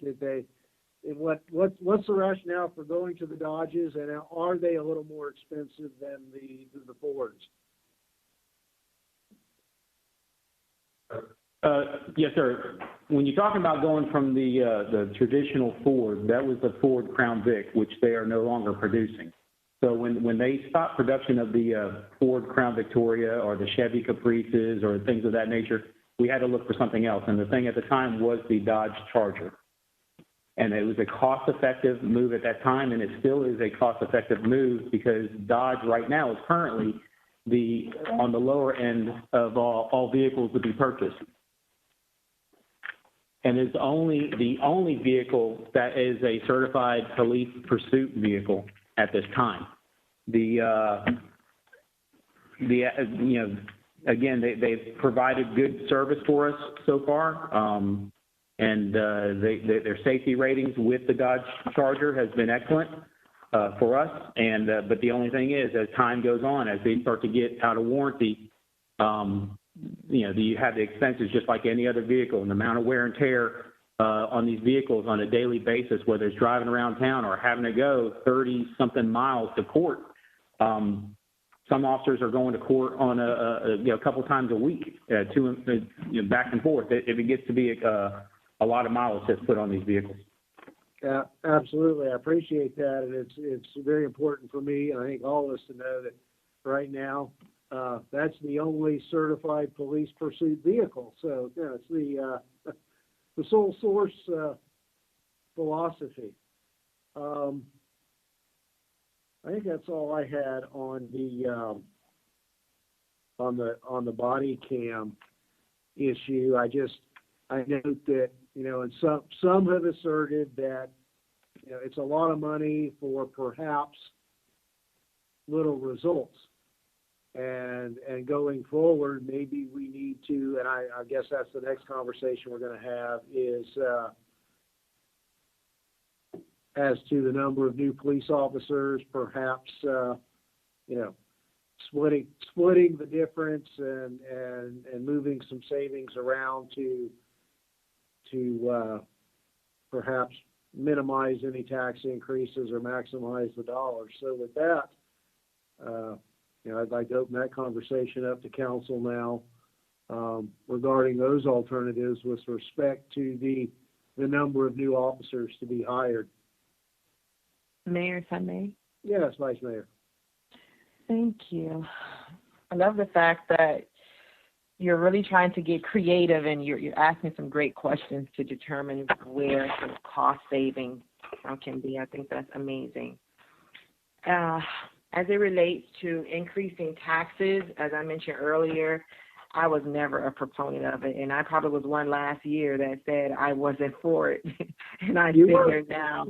I know, and I accept that. I take that lightheartedly.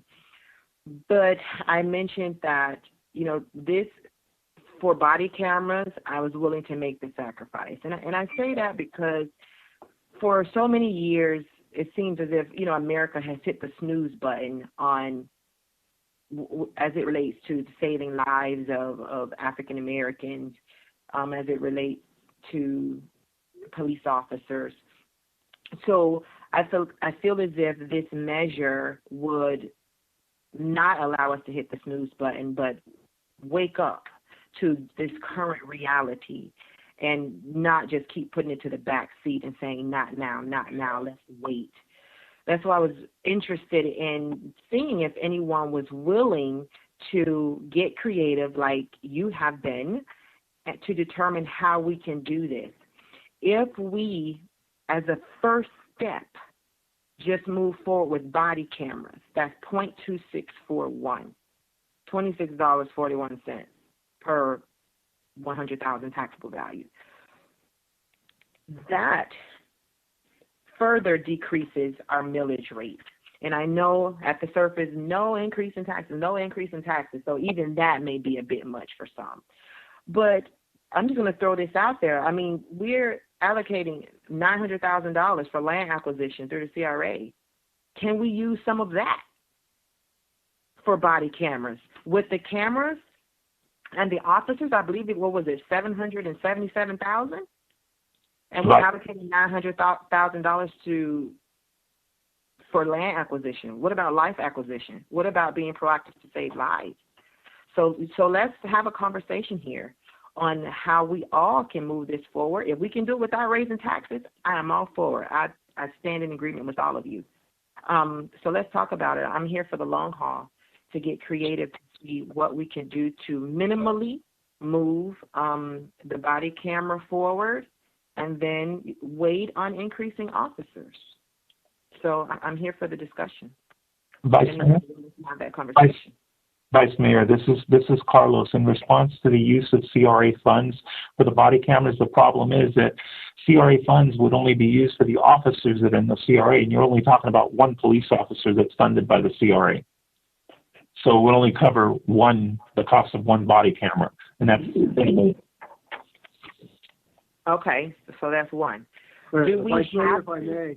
Go ahead, Mayor.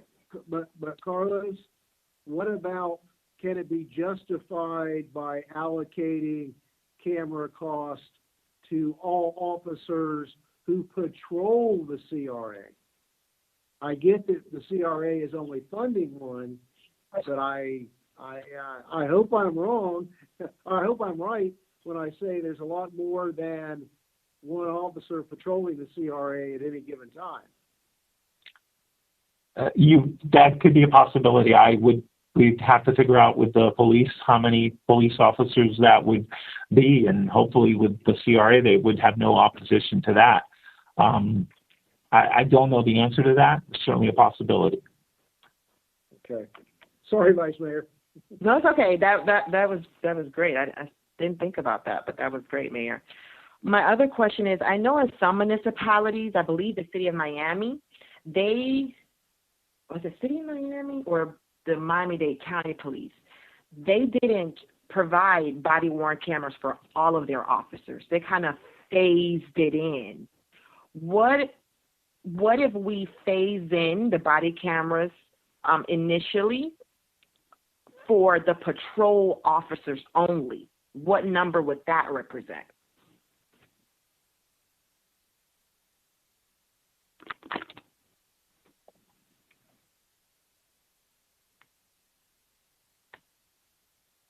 I'm sorry, Vice Mayor, was that a question directed at the police department?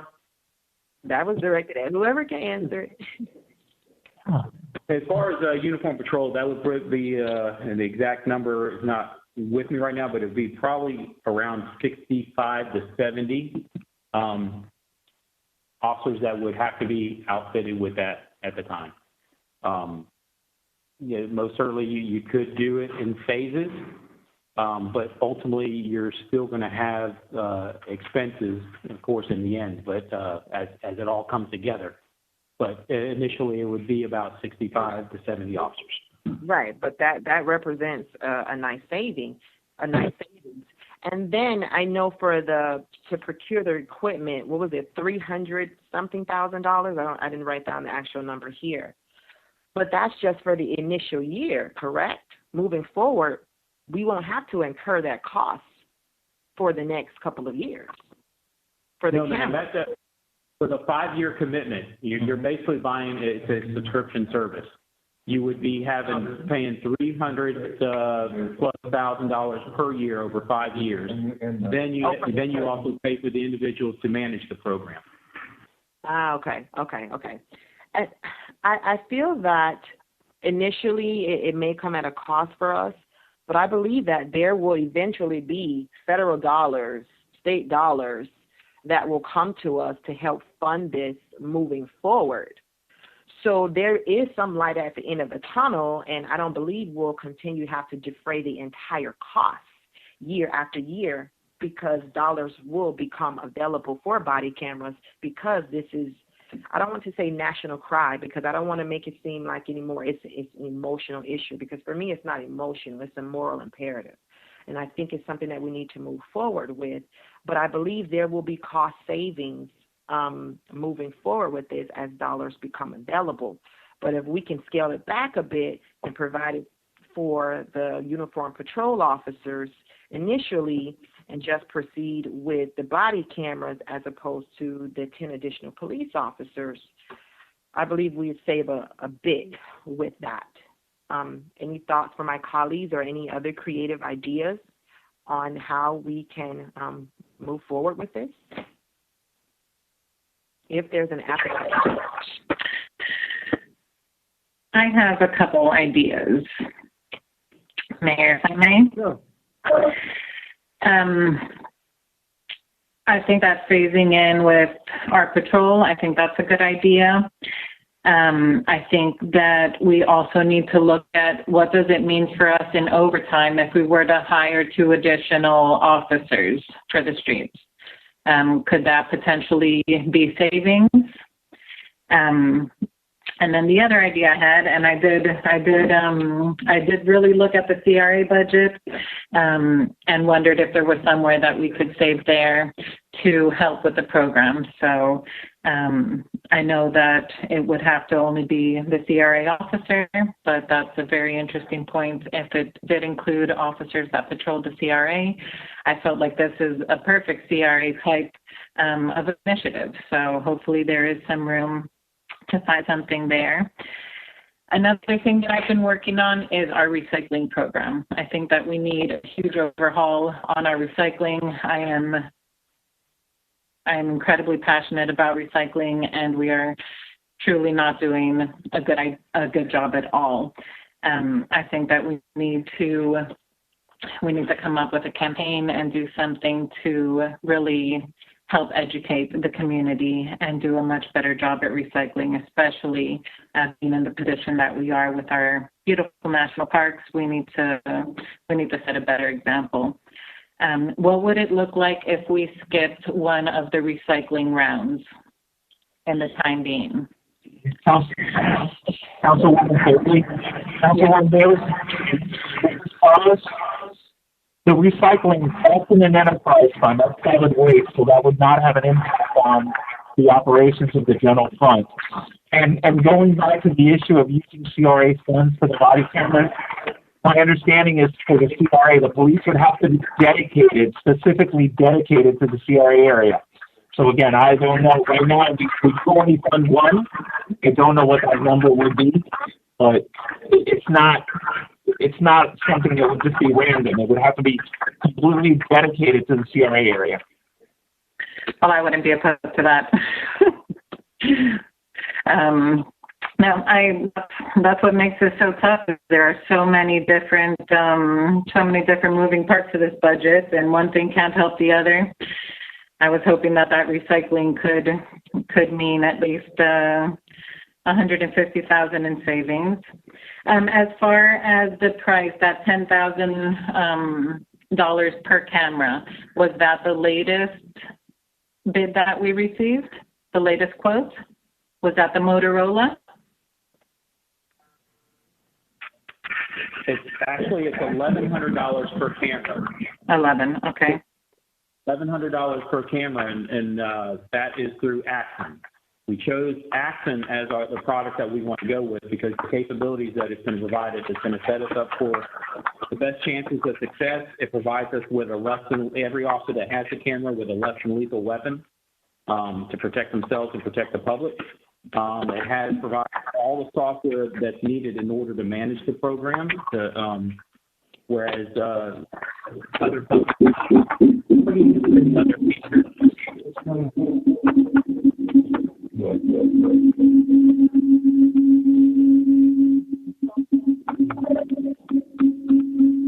Somebody's got their mic on. I'm getting a lot of feedback. Yeah.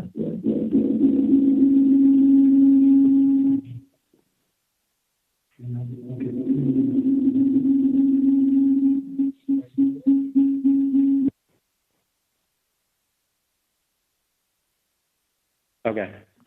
Did you get that, Councilwoman Bailey? Everything that I said?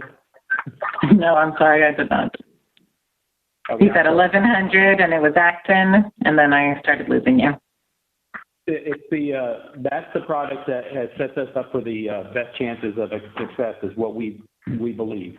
It also provides each and every officer, this is the only company that does this, provides each and every officer that gets a camera with a less than lethal device, which is the latest TASER.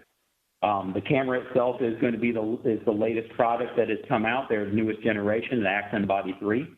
And it has a ton of different features that a lot of other companies don't necessarily have. So again, and it's one of the most widely used camera systems in the country, and also pretty much in this county. Again, Miami-Dade Police was on one system and they transitioned over to Axon. There's other departments within the county and the neighboring county that are also in Axon or transitioning to going to Axon at this time. Thank you. One more question. If we were to phase in with just our parole officers, you said that was somewhere around 60. Can you explain one more time the issue with two officers, for example, sharing camera if they're on two separate shifts? I know there were some issues and concerns about that. And as far as sharing a camera, that's a practice that I have not heard of anywhere in the country. The reason being is that each officer is responsible for the evidence that they collect.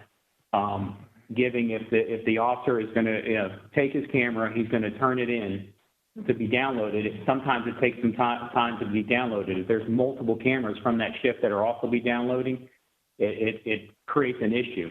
Also, it's not about necessarily the piece of hardware itself as far as the camera goes, because the camera itself is not the expense. It's the licensing of software that goes with each individual camera in order to have it. So you have to have licensing for each and every officer that is using a camera. And that's in order for them to properly manage their evidence that they collect. And when I say manage, they don't have access to change the video or do anything to the video. It's simply to be able to tag it, to upload it, and when a tag it is with the case number or what the reference is on the event, and be able to properly put it up into so it has the right direction when it goes in the cloud to attach to a particular case. So that's where the expense really comes in with no matter what company you go with, it's going to be the licensing of each individual item or for officers to be able to use the software. And there's multiple different softwares that go with this program. Some officers will have access to it. Some will only be accessed by management level, internal affairs. So there's different levels of software and licensing that goes along with it, and that's where the big expense is. I appreciate that, and I do realize it's a huge step, and there are so many moving parts to it. That's all I have for now. Thank you, Mayor. Thank you. Mayor, Yes. thank you. Are we not able to reduce the CRA budget by the $900,000 in land acquisition and put that in the GF so we can apply it towards the cameras? Because I hear Carlos responding in regards to, the fact that we're budgeting for one police officer, but I think Vice Mayor specifically was referencing the land acquisition fund. And so if we use that to help offset the cost, and then we see what we get in with grants and state and federal funding for this initiative, then we can plan the next year's with more information. Councilwoman, again, since that's CRA TIF money, like there's certain things we were able to do that with, like for instance, the 1-year subsidy for the operations of the Cyberarium, because the Cyberarium is within the CRA. But again, moving those funds, I know that the CRA is going to be asked, what is that funding for? And to say that it's to cover body cameras for the entire police force, the county is not going to see that well. But I mean, I will defer to Matt if he has anything that maybe he can touch upon that as far as what can or cannot be used with CRA monies.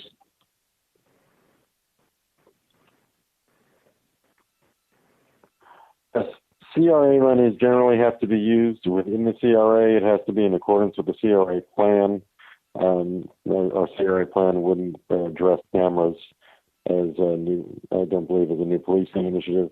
And if it's department-wide, as Carlos explained, it would be tough to find the justification for it being a CRA expense for the benefit solely of the CRA if it's citywide. Those dollars are supposed to be restricted to the CRA, and we submit our budget for approval to the county. And I am highly skeptical that we could make that argument credibly. Okay, thank you. So then we just have to see how many officers we can put under the umbrella of CRA. But I think I like the idea of the patrol officers getting the cameras only. If we are able to reduce the bulk trash, did we have any numbers on that, or still on how much of an impact that'll make? Councilwoman Avila, again, that's an enterprise fund, so any savings in that one would not impact the general fund's operations. All right, just making the list here, checking it twice. Then with regards to the amount of police officers, I have my reservations about implementing the camera program and not giving our force the personnel that it needs, and staying below par. But if we're going to be phasing it in, then I think we could phase in the officers as well. If we can tone it down from 13 total officers, well, it's really 10 plus an administrator, or 12 plus an admin, bring it down to 10 total, so you'll have 9 new officers and 1 admin. Mm-hmm. Maybe that'll help put a dent in the numbers. It should help put a dent. How much of a dent you'll have to let us know. I'm really happy that there's 2 public hearings to this, because as a property owner with multiple properties and a business owner, I haven't made up my mind yet. I do know that I want to adopt a budget that includes the cameras and the police officers, and I want to try to adopt a budget that has very minimal impact to our residents. But this is very tough, and I'm so happy that I have colleagues like all of you by my side to help talk through all these ideas and coming up with creative solutions. I like the idea of the inter-municipal agreements. That was phenomenal. But where else can we cut the cost? How many patrol, if we just do the patrol officers, how many, that's 60 compared to what? What was the original number? 113. 113. So can we move forward with a budget with doing the 60 officers? Councilwoman Avila, I based it on the original amount that they had said. They said between 65 and 70, so I based it on 70. That would be at the rate that it is per police officer for the 5. It would be 192,360 instead of the 310 for the equipment alone. That would go down from 0.1055 just for the equipment alone to 0.0654 as far as a millage rate increment. If I can add something to that as well, as we start to reduce the amount of cameras that we're purchasing, it may reduce the discounts that we may be getting that I'm currently trying to work on. And so the more that we end up buying, the better chance we have of getting more for the money. The lower we go, the less that it's going to go up, so the less we have chance of trying to get discounts and incentives in order to build this program. So I just want to throw that out there. And also just, I've heard it several times over the course of this, and I want everybody to just understand that we are, for the cameras, as long as we get the manpower that we need.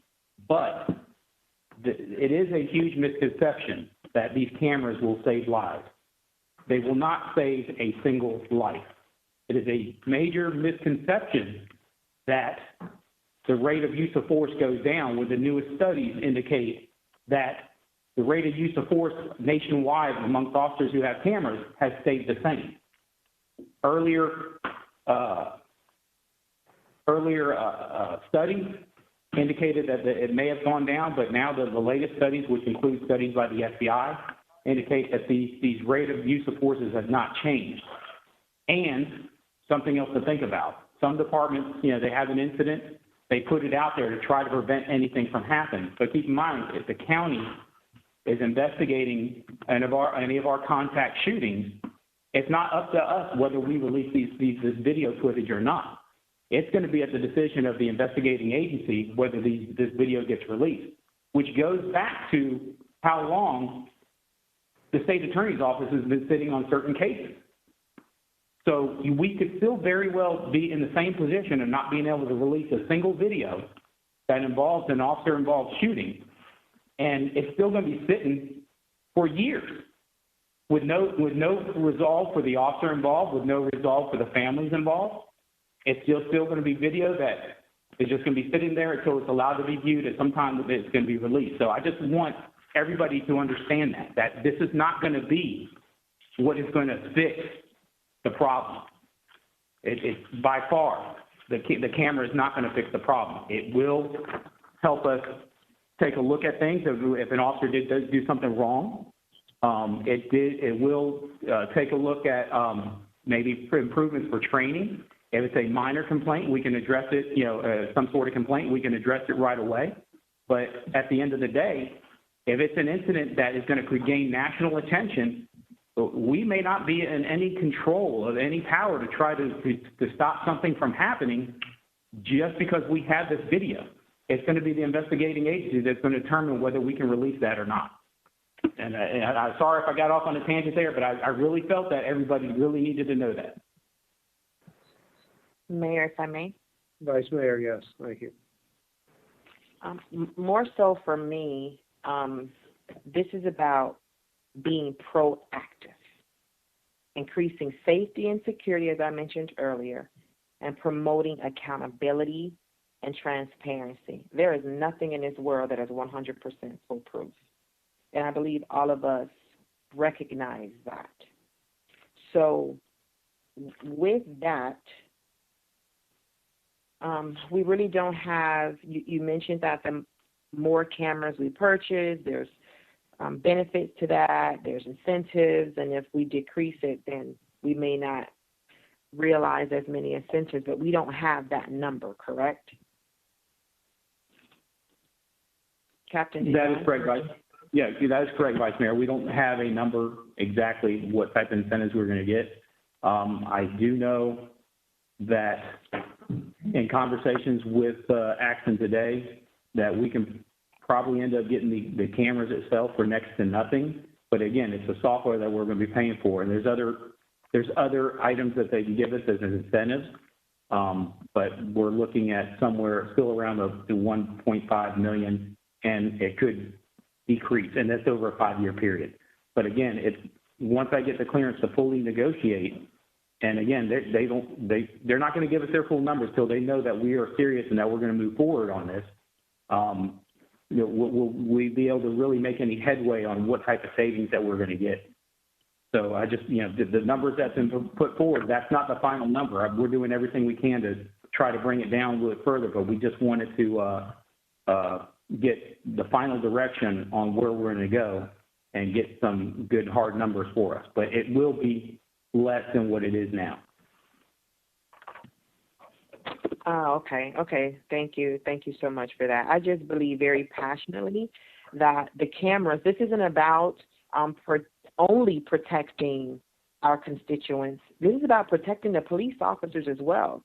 There definitely is a benefit for that, and there is research and articles to substantiate it. There's cam footage to substantiate it. So I think the motivation is for both the community as well as the police officers. So in light of that, if we just move forward with body cameras at the amount that was proposed, again, that was what, 0.26, 0.2614, is that correct, Carlos? I think it's 0.2641. 0.2641, yes. So if we only add the body cameras to our millage rate, then what would that represent?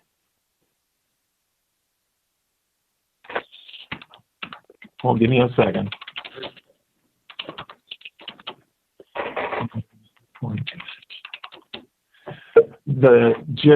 Remember with the library tax as well. Right. So the total millage would then be 6.4396.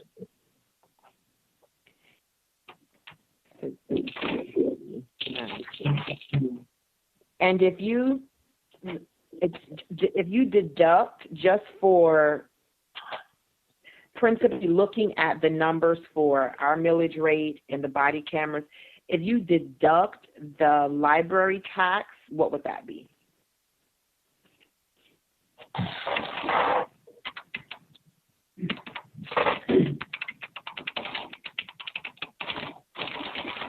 $6.1556.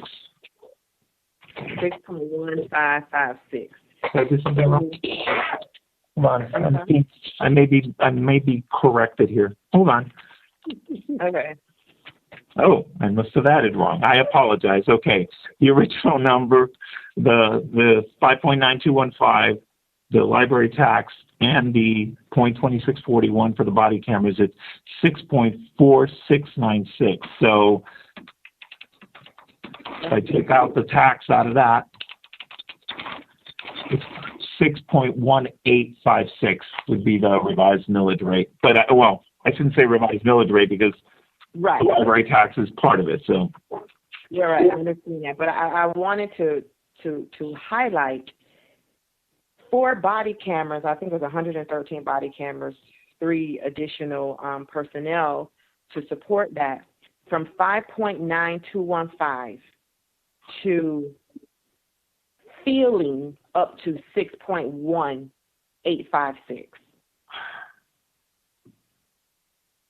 I think that is that's meeting in the middle. For a community of over 70,000 residents, 35, if many of you received 35 correspondences saying, not to support it. Not to dismiss their concerns, because as I mentioned earlier, I'm very sensitive to that. But look at the amount of feedback that you received, and some of you said a lot of calls, a lot of emails. I'm not necessarily sure what a lot means, what number that represents. But for the size of our community and the amount of correspondences that you receive asking you not to support the budget, is that a referendum against it? And I'm always the one that likes to meet in the middle. Not too far to the right, not too far to the left, but in the middle. I believe if we just move forward with body cameras, that's meeting in the middle, a very marginal increase. So I know Councilwoman Avila still wanted the police officers, and I'm okay with that also. At our last meeting, Mayor, you had mentioned 5. I think you had proposed 5 police officers. No, I heard that from you. I thought you mentioned that also. I know I did, but I thought you had referenced something like that, like 5 police officers. It might have been in terms of, 5 officers and body cams is a given amount. Okay. So I'm asking everyone to meet in the middle. Body cameras only is a very marginal increase. If we add the police officers, represents 1% increase. So any thoughts on some of my colleagues? You want to take another round? If you are, draw the line in the sand, then you don't want to move forward with any increase, I mean, I respect that. But if there's anyone who's willing to meet in the middle, I'm interested in hearing that also. Just for sake of discussion, just to have the numbers in front of us, Carlos, and I'll trust your math tonight more than I'll trust my own. 5 new officers would result in a millage rate of what? It would, instead of as to those officers, instead of the 0.5114 would basically be half, so it would be 0.2557. Or in terms of a property that has $100,000 value, you're talking about $25.57 a year. So, but body cams and 5 policemen would be $52 a year, more or less, on a $100,000 house. Your math is correct, sir. Okay. And my famous round numbers. Okay, and I just wanted to have that out there just for sake of discussion, because I'm a hold the line kind of person, but if we're talking about what's more important, new officers or body cams, I've got to fall on the side of some number of new officers versus this highly expensive administrative system. Mr. Mayor? Yes. Councilman Fletcher. Thank you. So let me be extremely clear on where I stand. Without additional officers, I will not be supporting body cameras. Now, I'm willing to assist and meet in the middle, like Vice Mayor Faircloth says, but I think we definitely need to look at, outfitting patrol officers only at this point in time. And I think if we give Captain Dijon the marching orders to go and negotiate a deal for that amount of personnel with a contingency, a few cameras for contingency, I think we're going to both lower that initial cost and overall cost for the body cameras. And if we move forward with 5 officers rather than 10, but that's got to be the drawing line, because our police department is almost 50 personnel short based on the national average. We're putting our men and women that put on their uniform and their gun belt at risk every day when they go to work, because they don't have the additional assistance there to help them. We need to look out for the public safety of this community. And the only way to do that is increase the manpower at the police station. We've been remiss in doing that for years. five is a start, but it's not a great start. We need to find a way over the next 5 years to increase that number to that 40 or 50% or 40 to 50 cadre, because our population is going to continue to grow. So we're going to continue to fall behind the wayside if we do not start moving forward and hiring the personnel for the police department. So I would say... That's a mic drop moment, Councilman Fletcher. That's a mic drop moment. I support that 100%. Sorry to interrupt, but I just had to. Well, thank you for that. But we have to support the folks that go out and protect us on a day in, day out basis. Thank you, and that's all I have at this time, Mr. Mayor. Thank you, Councilman Fletcher. Mayor? Councilwoman. So if we go the route of doing the cameras for the patrol officers only, and if Captain is able to still strike a great deal, and let's say we do the patrol units and we go with a minimum of 5, but he's able to strike a deal and find savings, can he apply that savings towards the hiring of as many additional officers as he can afford with the savings? Can we leave that in his hands? So that we're getting a minimum of 5, but if we can get 6 or 7, that'll be acceptable as well. So, but remember, in reality, if the council adopts the body cam system and 5 officers, it really means 7 new officers, because built into the body cam system, correct, are the expense of 2 new sworn officers. Right. And what I'm trying to get clarification for here is if there is savings found through the negotiation, instead of that savings going to reserve, can we keep it with the police department, since we're meeting in the middle and dropping our, aside from the officers with the camera program, doing 5 new officers, and then the body cameras with those additional 3 hires, right, 2 officers and an admin, whatever savings can be applied towards any additional hires. Because he has to go back and renegotiate the pricing, is what he said. Maybe he gets the same discount, maybe he doesn't. We're going to go from 175 to 60 or whatever those numbers ended up being. Captain, how soon can you get those numbers to us? And will you have them by the final hearing? When you can tell us how many I can say that again. Your transmission broke up. Sorry. Will you be able to have the numbers for us at the final hearing if we say, here's your you have, in terms of dollars, you can put cameras on the patrols and 5 officers, however much that costs, and that's your number. Work with it. Will you be able to come back to us by the final hearing and say how many officers that equates to? I'll begin communicating with them tomorrow and see what we can do. I should be able to get a stronger quote by the next hearing. Okay. But just to clarify what I heard earlier when we were talking about going from the higher number down to the 60, that could mess up the discount, and that the millage that we were talking about, the 4.2641, was with the full component. Correct.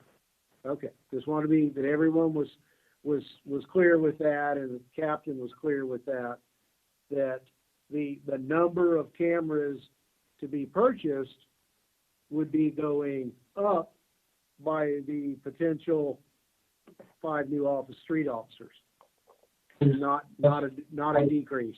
Mayor, this is Carlos. So I think to clarify what you're saying, I think is that we're saying 5 police officers, which the millage rate on those 5 would be 0.2557. Right. And then the body cameras, though, as presented for the full 113 at the 0.2641. And if the captain, I keep saying captain, it's not Major Dijon, if they come back with the revised numbers and there is some savings before the second meeting, then you're saying that would be used towards maybe adding an additional police officer. Is that what I heard correctly?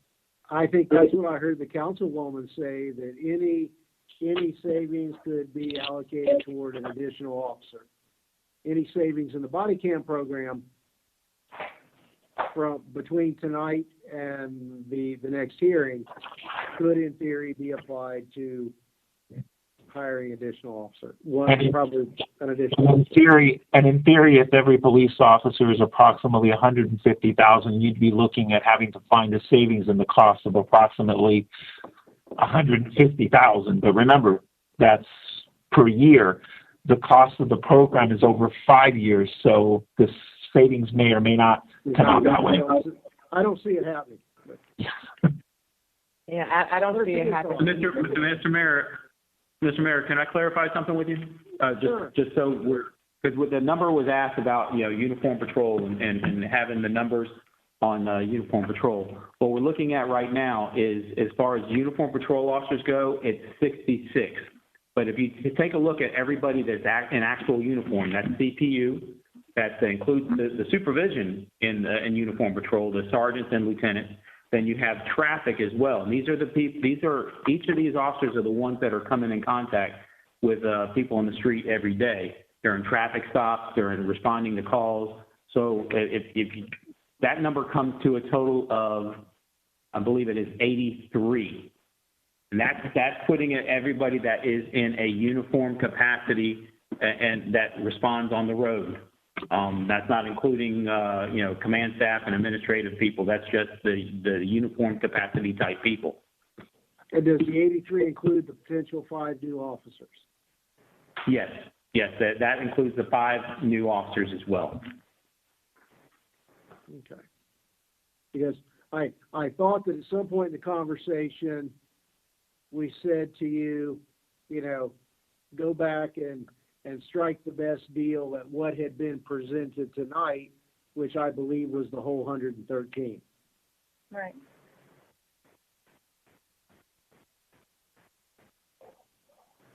Rather than a phasing in. That's something most certainly we can do. That's do it at 113. That would allow to have extra cameras on hand. That would allow for, again, policy is going to dictate who's going to be wearing it on a continual basis. That would allow for reserve officers to have it. We can get that figured out who's actually going to wear it, but I can definitely go back and strike the best deal we can for 113 officers. Is that the direction of council? Is that the thought process? Yes. I agree 100% with Councilman Fletcher, and I'm willing to support the phasing in process for our officers and our force. Hopefully, in the years to come, we'll see where I'm at then.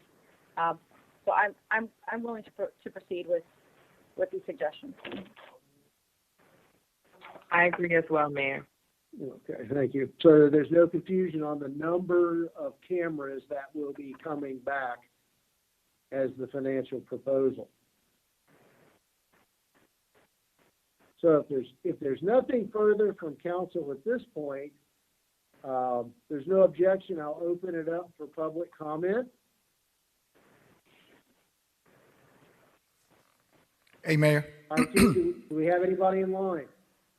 Yes, right now we have one on. Just to clarify it, if you want to speak, just raise your hand using the software if you logged in, or if you're just calling in on your phone, just do a *3 to raise your hand and you will be recognized. So right now we have one, and the name is Cam, C-A-M. Thank you. Cam, are you with us? I am. Hello, everyone. All right, give us your name, full name, and address for the record, please. Absolutely. My name is Cameo Parrish. I live at 25320 Southwest 137 Avenue, and that's in Naranja, UMSA. However, I'm looking to move to Homestead. I just want to go ahead and say that the time and the climate for body cameras is now. The future of this city is at stake. Body cameras, they do protect us all, including the good officers. It also assists in weeding out those behaviors that go against what is right and just. Please approve the body cameras, purchase and usage. Take pride in justice. Please stand on the right side of history. Now, as I listened to, and I've sat here for hours in this meeting, I've just been kind of jotting everywhere. So I'm just kind of brief over what I've been thinking this whole time. All righty. So I think unity. There was a video that played, and I thought it was beautiful. However, we should not be at this point where we're putting money over people's lives. Body cameras don't save lives, but good police officers do. And when they're not, we need to make sure that they're held accountable. And how can we do that if we don't have the right representation, right? So, give me a second. I'm just looking over some notes here. I'm thankful that you guys have, come seemingly to this meeting. I do want you guys to take a good look at it. I want you to seriously debate over it, even if you got to come back again, because it is to provide a better service to the community, as well as those officers that do not need reproach, because it should be a unification process. These body cameras are much so needed in the South Dade and the Homestead area. Budgets, they reflect priorities, okay? So let's make sure we put the people over the politics of this. Thank you. Thank you, Ms. Parrish. Appreciate your comments. Absolutely. You're welcome.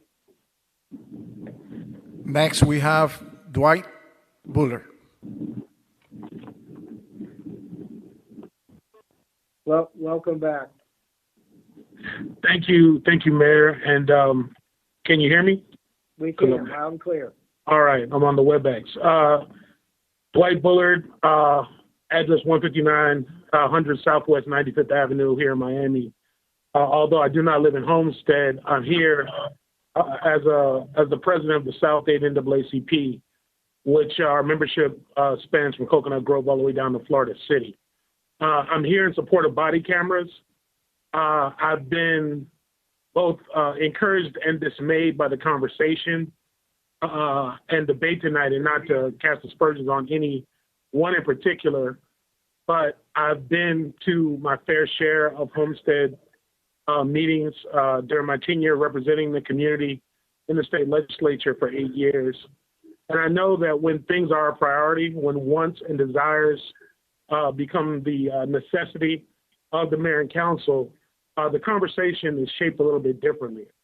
But rather than, talk about that, or I'm going to get off that soapbox, the reality is that there are cost-cutting measures that have not been unearthed, primarily because the political will has not been there. And so I stand fast with a coalition of community partners, many of whom may speak tonight, to not only assist in unearthing those finances, those opportunities to raise resources, but I would also encourage you to look at the existing information.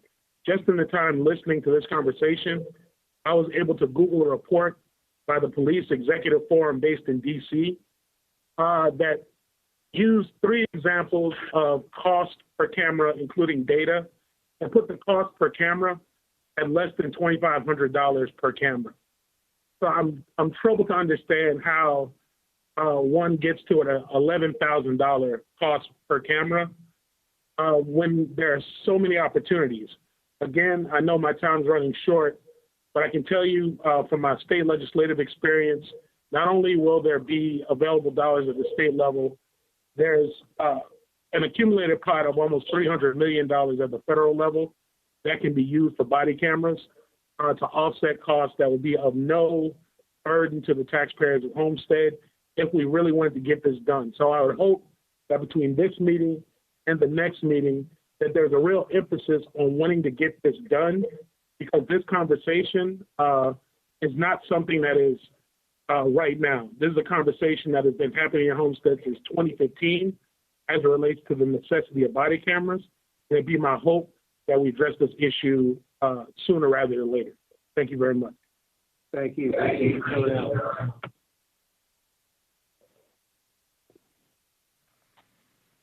Next, we have through Homestead.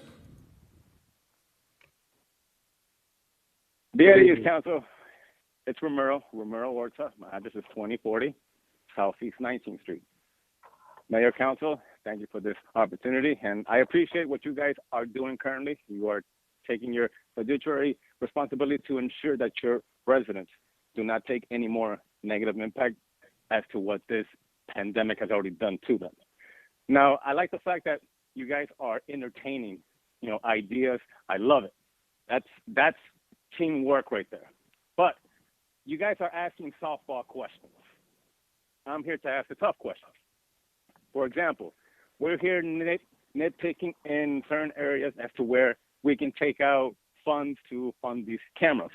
First of all, why hasn't the city manager taken the initiative when these protests were taken to go look for grants? Shame on her. Okay? You want to get funding for your body cameras? Why not get rid of the attorneys that you currently have, save over $1 million, and maybe a couple $100,000 more on settlements? That's two. Okay? Additional, maybe has anyone entertained the fact as to how much the city of Homestead can make per year if they allow Miami-Dade in Homestead? Why? They already come with body cameras. They already come with a community panel, and possibly saving the city close to $40,000 per year per officer. Do the math. 113 cops, that's about over $4 million. Boom. But you see, no one's going to ask that tough question because no one wants to get rid of the police. And plus, it's election season. Of course, no one's going to raise taxes. Okay? So I gave you guys additional solutions so you guys may entertain where you can find that funding to get these body cameras immediately and not, slow ball and, get it maybe next year. That's all I wanted to say, but I appreciate everything that you guys are doing. And Mr. Roth, shame on you, sir. Shame on you, because for you saying that no one in the city of Homestead is asking for it, you're wrong. And that's how disconnected you are to the city of Homestead and certain districts. And that's why maybe in December you might be recalled. Council, Mayor, thank you for this opportunity. You guys have a good night. Thank you, Mr. Orchard. Who do we have next? Next, we have Jimmy Williams. Good evening. Good evening, Mayor. Yeah, good evening, Mayor and Vice Mayor and Council. Let me thank you for the opportunity to speak. As you all may know, I am always in favor of body cams. But I'm reminded of a quote, and it says, "Service is the rent we pay for the very privilege of living on this earth." And you can charge that to Muhammad Ali or even Shirley Chisholm. But as I have heard argues, conversation, debate on where to cut, where to save, how do we do this incrementally? How do we do this in a way that it does not cost taxpayers? I like the synonymous of words because when we say rate increase, that's another word for not saying tax increase. So we'll say rate increase. The reason I bring that up is because the police have always been more than half of the general fund's budget. As a matter of fact, I believe I was given a number one time that pension and police almost go up almost $1 million a year within that cost. We're going to always have emerging costs, but as I heard Vice Mayor say, for that moment, there is no price on human life, and no, body cameras do not stop somebody from being injured. It only helps to identify the facts within the context of the incident. I'm reminded when we had a very long discussion about red light cameras. And one of my colleagues, Shelley, at the time, I believe, correct me if I'm wrong, was not in favor of red light cameras. But there was another colleague by the name of John Burgess that said and pushed the issue that it saved lives, a red light camera from running the light. And yet, we all know how that looked when we first started getting that revenue in. It was one that the state dipped their hand in, and we had to administer that program, and we still do administer that program at the cost of a taxpayer. And so with this very, very, very important issue, as a former council person, and I still do have a residency in Homestead, I would urge this council to move forward the body cam to the next hearing, and we can help identify some priority funding for that. Thank you. Thank you, Mr. Williams. Next, we have Brother Lyle. Yes, good evening. Can I be heard? Sure, you can. Please give us your name and address for the record. Yes, for the record, my name is Lyle Muhammad. Address is 7515 Northwest 14th Court, Miami, Florida, 33147. I serve as the Executive Director of the Circle of Brotherhood. I want to thank you all for the opportunity to speak during this meeting. I just want to share a comment, of course, in support of body cameras, and I think any policing jurisdiction across this country right now that is not looking like that is being very insensitive towards some more serious issues that may be locked up inside of our institutions. I want to first start with a direct comment toward not living in Homestead. And I want to remind our elected officials that there are many people who don't live in Homestead but play a great role in the significance of how well that community grows or doesn't grow. I happen to run an employment program that serves residents in Homestead and other parts of South Florida, and have been running it for the last 3 to 4 years. And so I know we've had some impact down there on folks. And so I mention that because, again, we've been able to provide data to you all, not only from local police departments right down here in South Florida, from North Miami to the city of Miami Gardens, to the city of Miami, to Miami-Dade itself, and also Key Biscayne. But information has also come from national chief of police organizations and, yes, international chief of police organizations, all supporting the movement toward body cams, and not looking at cost as an issue, but looking at making sure that the integrity of everything from race relations to police and community relations to youth and police relations sees itself growing in another trend in our country. Lastly, I'll take a moment to say all eyes are on Homestead right now, not just in Florida. There are very, very few jurisdictions across this country right now that are having debates about body cameras. Overwhelmingly, they're talking about how quickly they can implement their usage. And so I pray that this turns out. And those of you who don't understand the sensitivity of it, I heard someone say we may not have those kind of needs or cases. I've just been doing a limited researches, and I've come across at least 5 or 6 cases already, just from news reports, that could have both served citizens and officers of Homestead well if body cameras have been involved or used in that situation. I think there's other policing issues that may be involved, and I would encourage developing a relationship with the Circle of Brotherhood. We actually happen to be training police officers down here in South Florida, and perhaps there's something that can be done in terms of making sure that the connection between the other policing agencies is also instituted in Homestead. I thank you for the time. Thank you.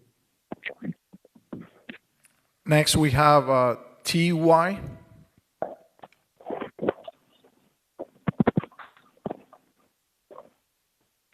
Hello, Mayor and Council members. Can you hear me? Yes, we can. My name is Talia Parrish, and I reside at 25320 Southwest 137th Avenue.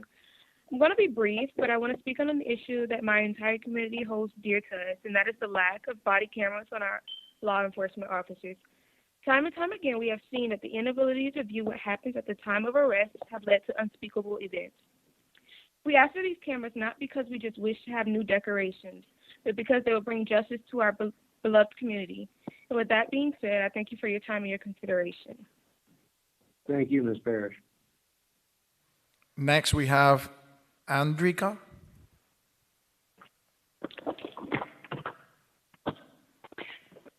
Hi, good evening. Can you hear me? We can, yes. Okay, hi, my name is Andrika Rhodes, and is it okay if I not disclose my address? Sure. Okay, perfect. All right, so I just wanted to point out a few things, actually, to where maybe we can try to access some money at. So I made a list. Hold on. All right, so in 2017, there was $18 million going towards a new policing building. So in 2019, they bought 175 radios for with the police impact fees. And they had 113 active, law enforcement officers. And while, they had 34,149 service calls. And of that, and out of the 113, they all assisted in those calls. And from those, the 34,149 service calls, 2,893 actually had an arrest outcome. And I found there is a, it's called JAG, Justice Assistance Grants Program. It's supposed to be a really big grant program that can actually help purchase body cameras as well. And I understand that the property owners do not want higher taxes, but we can accommodate everyone's input on not raising property taxes by allocating the body cam costs between property taxes, grants, and fees. And thank you for letting me share that. Thank you. Mm-hmm. Next, we have Monica Moreno. Hi, my name is Monica Moreno, and I reside at 1201 North Liberty Avenue, Apartment A. Mayor and council, I just want to say that it's great to see people starting to shift and move towards the same side for such an important topic. I think it's the beginning of a new change that our city so desperately needs. I think it's really important. The only thing that I'm concerned about is some of the residents. I know that there's a large amount of residents in our city that may not be able to take these taxes, or it may not be easy for them. I would like for that kind of thing to be considered and for to be more thought involved with that. As far as the comment that Sergeant Dijon said, for us to know that body cameras don't save lives, I think a large part of the community knows and understands that. I also think that neither do domestic violence injunction, and MDPD taking over investigations is not such a bad thing. Maybe some of us wish that those type of investigations would have happened in our personal lives. I hope we continue to move forward together. This has been a great meeting. Thank you. Next, we have Christopher Manson. Yes, hello, everyone. Hi, good evening. Good, thank you for having me. My address is 435 Northwest 124th Street here in North Miami, Florida. And I'm on, and I heard the comment earlier from the commissioner that mentioned, and I think I spoke to him earlier, about the individuals calling that don't live in Homestead. But yes, I don't live in Homestead, but I do business in Homestead. I have, I buy products from Homestead. I travel to Homestead. So the fact that I don't live there, but I spend time there and doing businesses with your trust companies down there. So basically, when I come down there, I want to make sure, and I want to be ensured that these officers have the body cams on, and that they are going to be held accountable for any actions that may occur. But at the same time, as I told him earlier today, body cams, we're saying body cams, but body cams is actually a tool. It's a working tool for them to do their jobs and to be held accountable and to hold the citizens accountable as well, because these cameras can capture so much footage and be able to help law enforcement be able to get these people off the street that terrorizing neighborhoods. So again, I'm asking for your support and for these body cams because it's very, very much needed. Thank you again and have a good day. Thank you. Appreciate you coming out tonight. Yes. Next, we have Doc Justice. Hello, Mayor and Council. How are y'all doing this evening? Good Dr. evening, James, Mr. McDonough. Dr. James Eric McDonough, 32320 Southwest 199th Avenue. Interesting discussion tonight. Safety should be very important and should be a top priority. And I can understand being below the national average with officers. However, it wasn't that long ago that Fernando Morales of the police department came out and said that Homestead has one of the fastest police times in the state. If they have one of the fastest police response times, I'm not sure how we really argue that we need more police officers. Also, with recording, I have some big issues. First off, I think everybody knows that I beat Catherine Fernandez-Rundle in federal court over my recording of Chief Roll. Chief Roll tried to have me arrested because I recorded him and made a video showing him committing multiple felonies. In addition to the adversity in the police department against recording, inside the police department, there's a sign saying no recording. Smith v. City of Cummins, 2000 from the 11th Circuit, holds the First Amendment protects the right to gather information about what public officials do on public property, specifically the right to record matters of public interest. Furthermore, I found out recently that City Clerk Elizabeth Sewell filed a police report trying to have me arrested when I filed a records request. One of her primary complaints about me filing a records request is that I recorded it. Florida law is very clear. No public official acting in performance of their official duties has any expectation of privacy. That's Department of Agriculture and Consumer Services versus Edwards, First VCA. If you want to look for monies, some ways you could find monies is, I haven't heard discussed, is forfeiture. Maybe I missed out on that.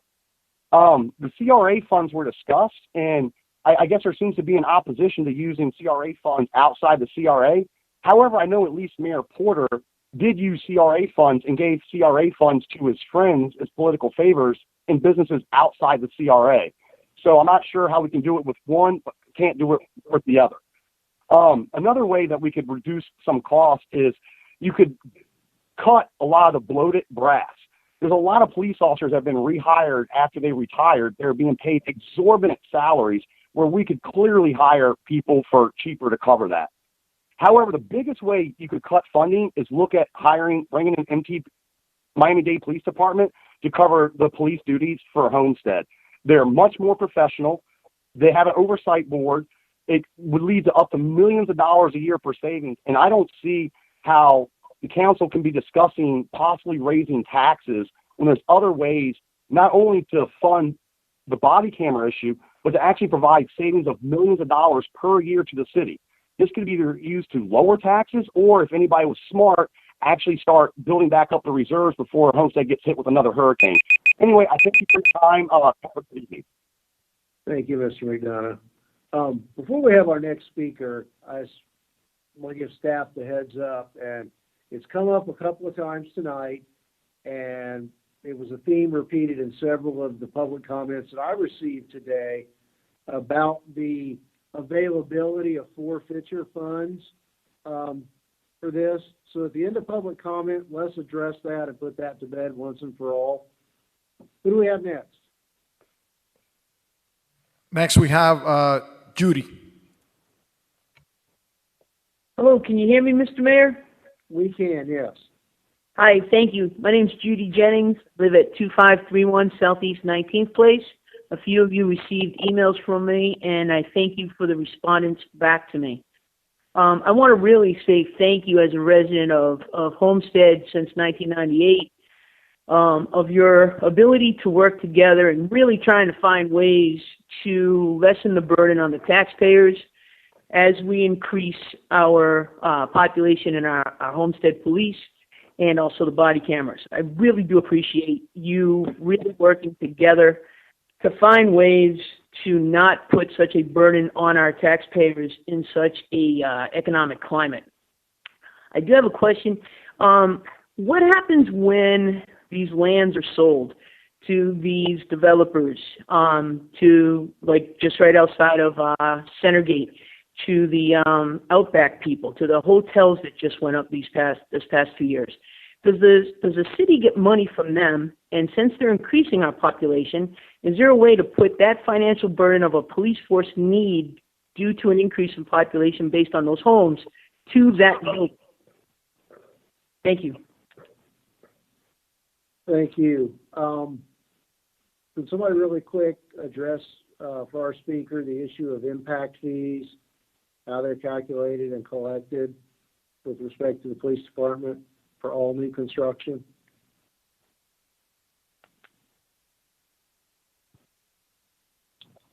Mayor, as far as how they're calculated, I would defer to development services, but their purpose is really for one-time uses for something new or for betterments, not for recurring operations.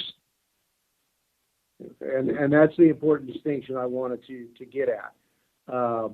Say it was a one-time capital improvement, but not operational. And I want everyone who's listening, and certainly our last speaker, to understand that these new developments don't get a free ride, but the use of those funds is limited, and it's a one-time payment, based typically on the size of the building. And so who do we have next?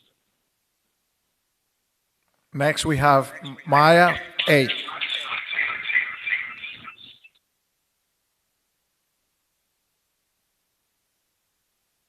Maya?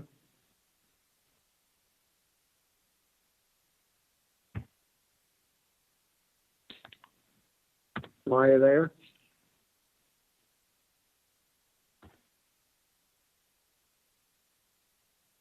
All right, who is next? Hi, my name is Amaya. I live at 25320 Southwest 137th Avenue. Please vote yes for body cameras. With everything that's going on in our country, please help save us Black people and help me save my cousin's life. Thank you. Thank you. Next, we have Liz Prado.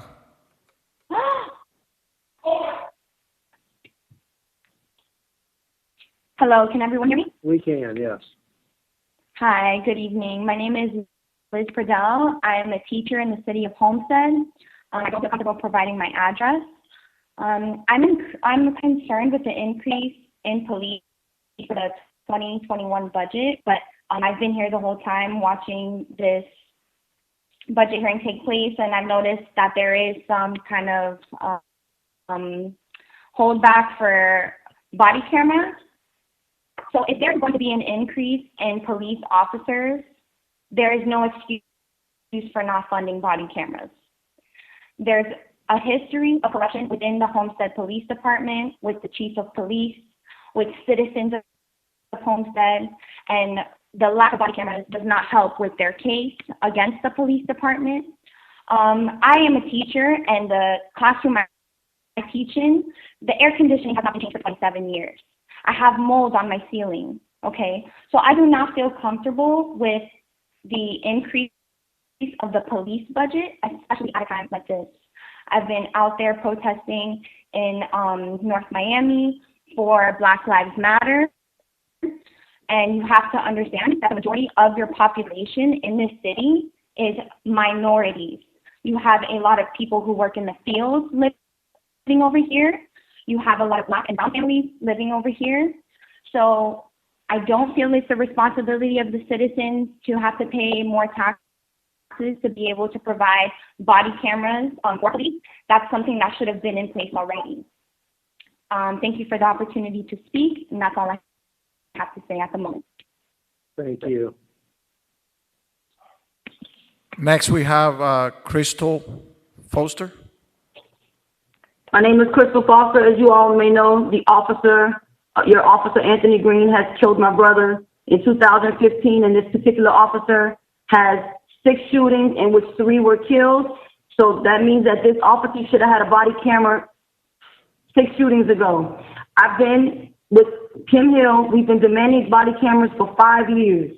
So if anyone says that no one has heard our voices, we've been demanding, and also other citizens, for 5 years, and nothing has been done. And I'm a little disappointed that you guys have not done your homework and you're asking me the basic questions on how is the storage being filled, what is the policy. You all should have done your homework 5 years ago. And 5 years later, we're still hearing the same issues. And Mr. Sergeant, let me tell you how body cameras will help, because you're saying that body cameras won't fix the issue. Well, let me tell you this. Body cameras, first of all, it's not a budget or a tax issue, it's an equipment issue. Body-worn cameras will not only protect the citizens of Homestead, but it will also protect the officers as well. Homestead citizens should not be afraid of these officers who are supposed to protect and serve the community. Body-worn cameras will enhance police accountability and deter police misconduct, such as the excessive use of force. With police accountability, it would improve police-community relations with the citizens of Homestead. It would also restore the faith in your citizens, restore the faith in officers, and help ensure equality in policing, transparency, and accountability, like Ms. Vice Mayor Patricia has said. Good police-community relations are essential, and we all work together to make our neighborhoods safe again. We are at a point now where it's just no longer asking, it's expected. Our goal is to bring change in our community and save lives, because it doesn't just protect the citizens, it also protects the officers. And as a family member that has been through this, what would it take until it happens to you and your family? I'm sure you all have daughters and you all have sons, but when it takes an officer to gun down your loved one, you'll be in the same situation, and you'll understand the pain that we're going through, because body cameras will show the facts on what transpired.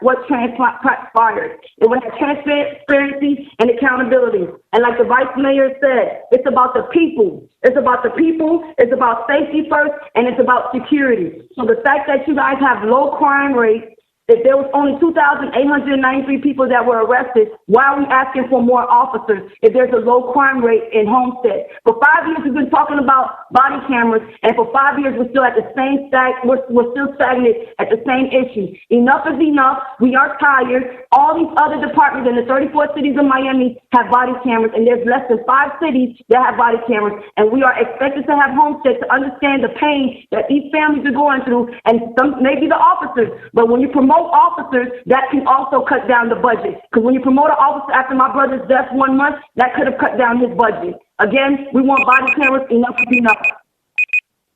Thank you, Ms. Foster. Next, we have Luz Maria Sanchez.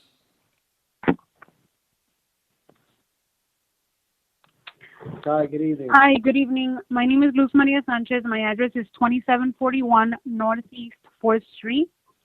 I would like to concur with Mr. Orta's, Doug Justice, and Ms. Foster's remarks. It is quite shameful to note the lack of sensitivity of some of the council members as it pertains to this request.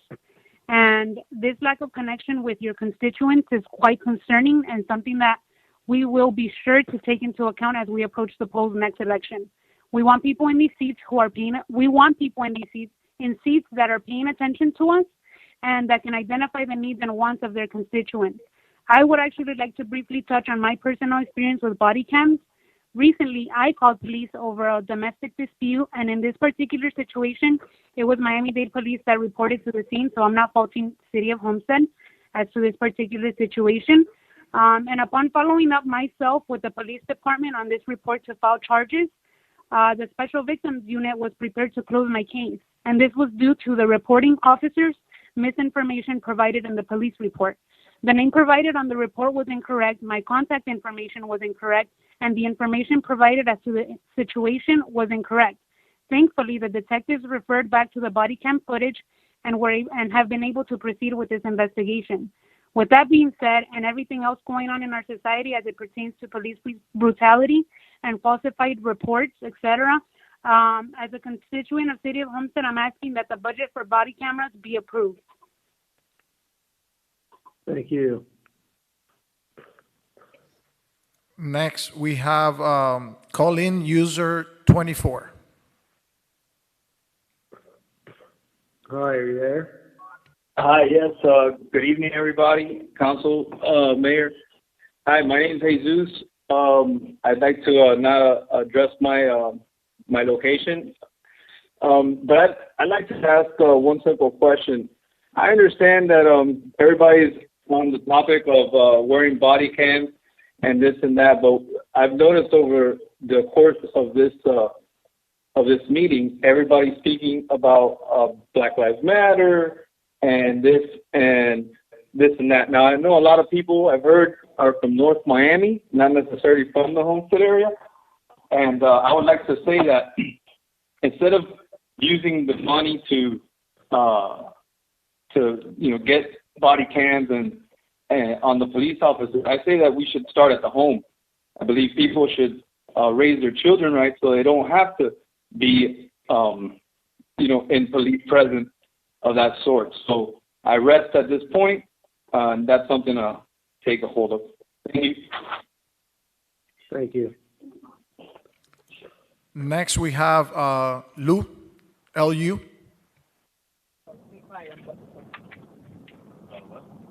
Hello, how are you? Can Hi. you hear me? Yes, we can. I'm listening to everyone, so I kind of forgot that I was waiting in line. But my name is Luanda Hart Rodriguez.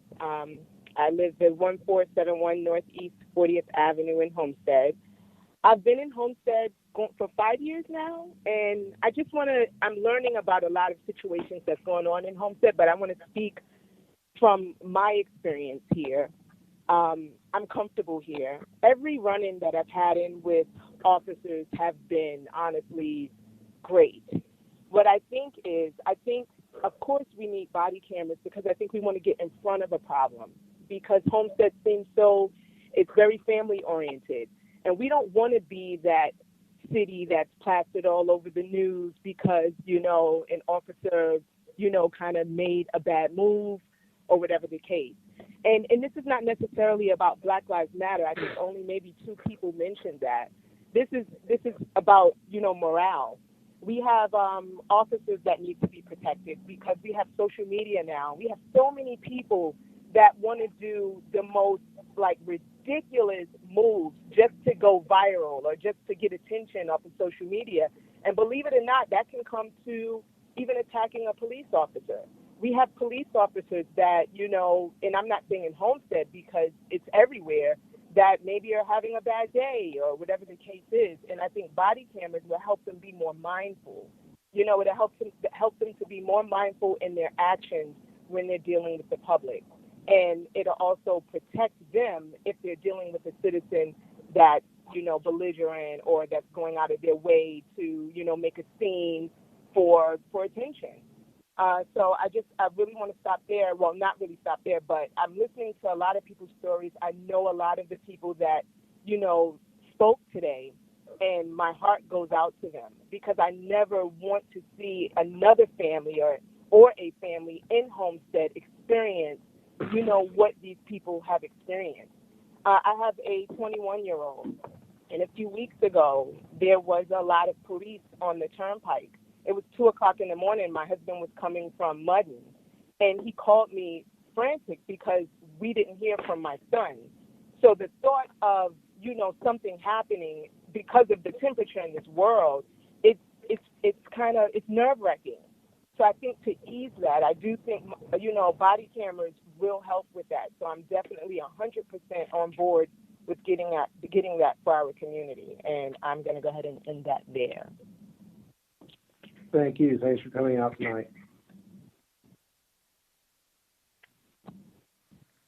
That's all, Mayor. I would like to ask for whoever spoke already to please lower your hand now on using the application. Thanks.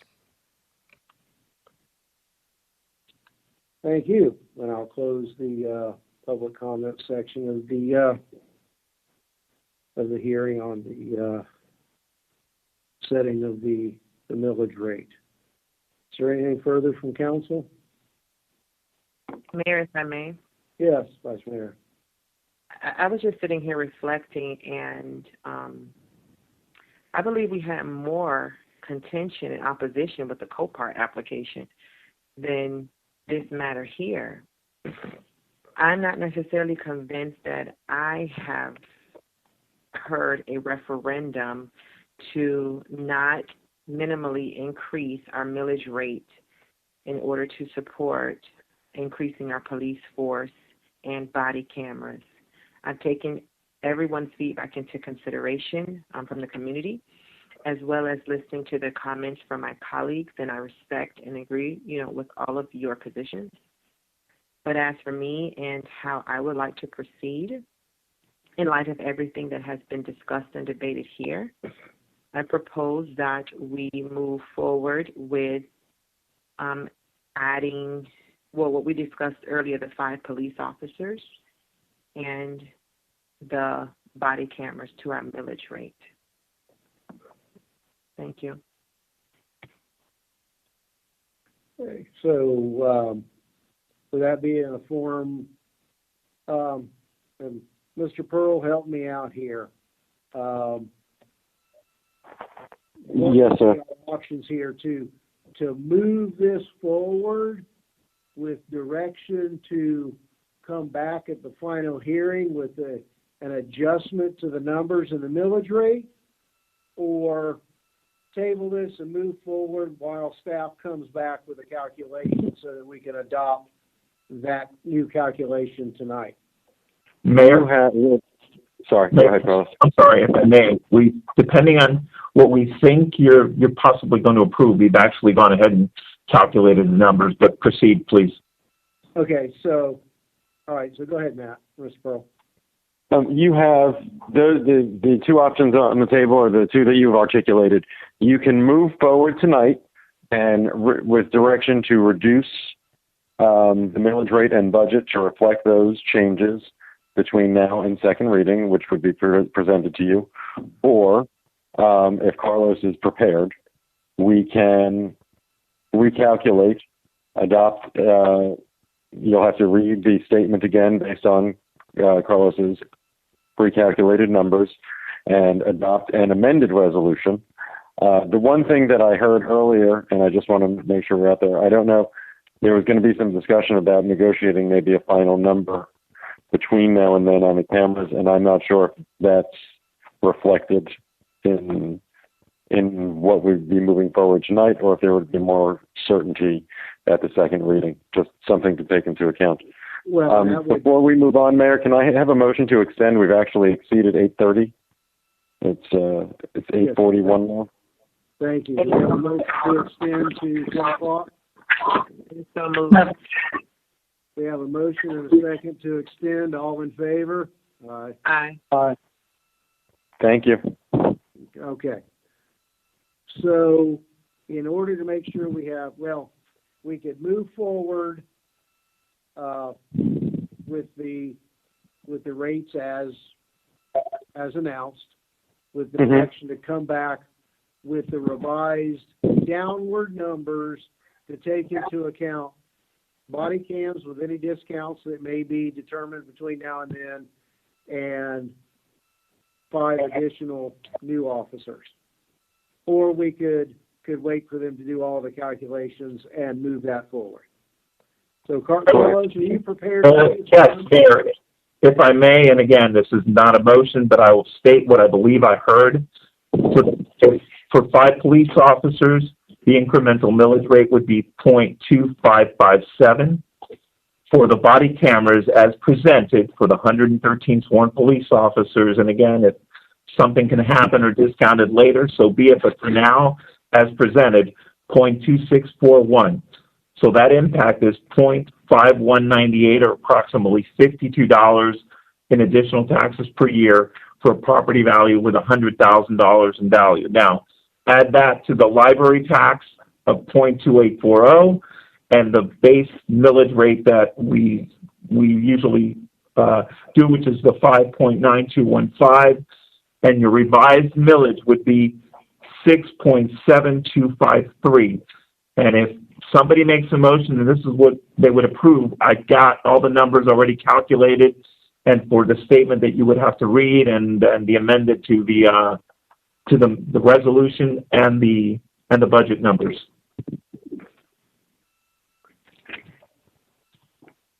Mayor? Okay. Yes, is that Mr. Roth? Yes, sir. Thank you. I'm kind of in agreement with the vice mayor and listening to public comment, and that's one of the reasons why I thought we should just push this from the last workshop to this workshop or this actual hearing. Not a lot of pushback on the millage rate increase. So I would proffer the motion to move forward exactly what we move forward tonight, which is 10 officers and the body cameras to the next meeting, and allow for one more hearing from the public to express their concerns with us increasing the millage rate for the purpose of public safety. Okay, so to clarify, your motion is to That would be my approve motion. the item as presented in the agenda at the 6.9810, which is body cams and 10 officers. That would be my motion to the next hearing, and we'll have another opportunity to allow the public to chime in on what they want. And I think we can make a decision based on what we hear between now and then. Okay, do we have a second to Mr. Roth's motion? I'll second that motion We on have the a basis of continuing my public research, getting more information to make a final decision. But I'm good with both ways, either 10 officers or 5 officers. I'm happy to meet in the middle. So, but I do second this motion. Thank you. All right, so we have a motion, a second for adoption of the overall millage rate of 6.9810. Any further comments from council? Mayor. Councilor Shelley. Yes, thank you, Mayor. No, I just wanted to stay on the record before we vote. You know, I support, I've stated the underlying proposals as far as the idea of providing body cameras and increasing the number of police officers, but I still would like to find some way to do it without raising the millage rate. I still would like staff to come back with some potential additional options for some discussion at the next council meeting that may give us some solution, although tough decisions about whether or not we need to make some additional cuts or reduce operating hours at facilities or something to that effect. But I just want to stay on the record that I will vote against the current motion, but I support the underlying concepts of what they're trying to fund. Thank you, Mayor. Thank you, Councilor Shelley. Mayor, Yes, Councilwoman Bailey? I'm sorry. I thought that we had come to an agreement on the cameras and 5 officers. Can we not make that the motion and not go ahead with the 10 right now? Well, we're past that. Well, yeah, and this motion will be up or down, and if it fails, we can move on to the next level. Well, just for the record, I would be in support for the body cameras moving forward, but only 5 officers right now. Thank you. Thank you.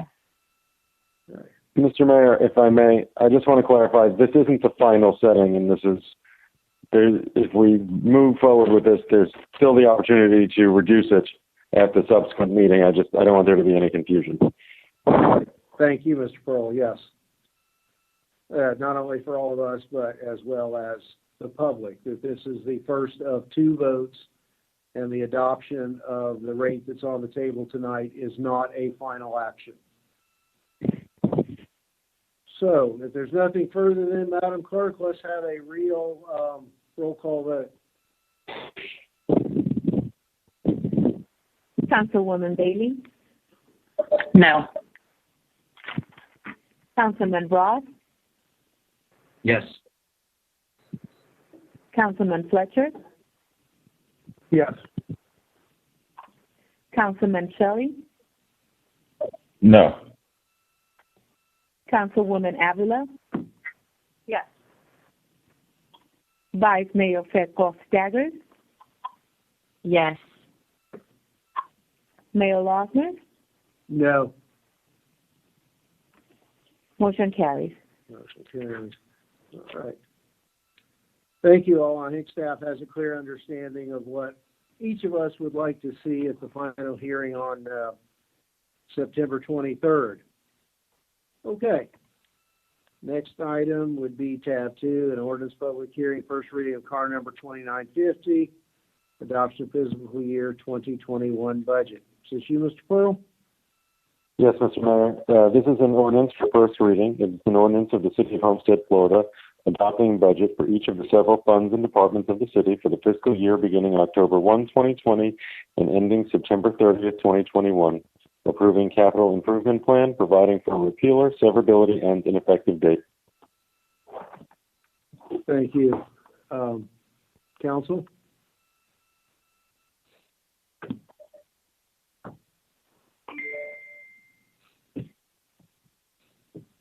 Mayor, do you want me to read the? Sure, go ahead. Thank you. I'm sorry, Madam Manager. No, of course. Thank you, Mayor. It's been a Staff long night recommends. already. Yeah. Yes, sir. Staff recommends that the mayor and council adopt the proposed budget for several funds and departments of the City of Homestead for the fiscal year beginning October 1st, 2020, and ending September 30th, 2021. The total fiscal year 2021 proposed budget is $194,987,839 in revenues and expenditures. Thank you. Council members? Would I like Mayor. to move it? Yes. Mayor, this is ratifying what we just agreed to, approving the proposed budget as is. Well, the prior action was to adopt a millage rate that would allow us to implement the budget as presented. Okay. And this is going, if I move this, what am I moving here? I'm sorry, any clarification? 10 police officers. Got it. I make the motion. All right, we have a motion to approve. Do we have a second? Second. We have a second. Was that Mr. Councilman Fletcher? Yes. Okay. Any further questions or comments from council?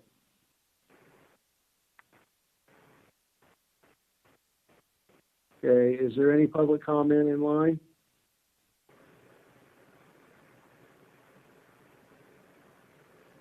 Mayor?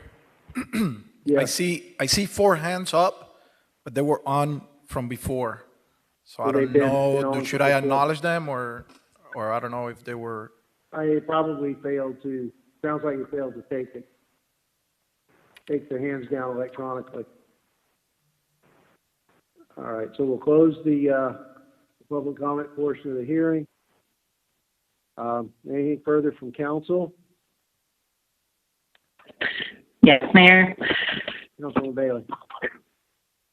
Can we clarify this a little more now? Because that is not how I understood things to go.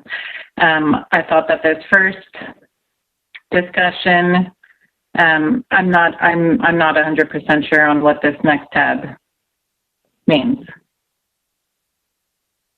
All right, Mr. Percy.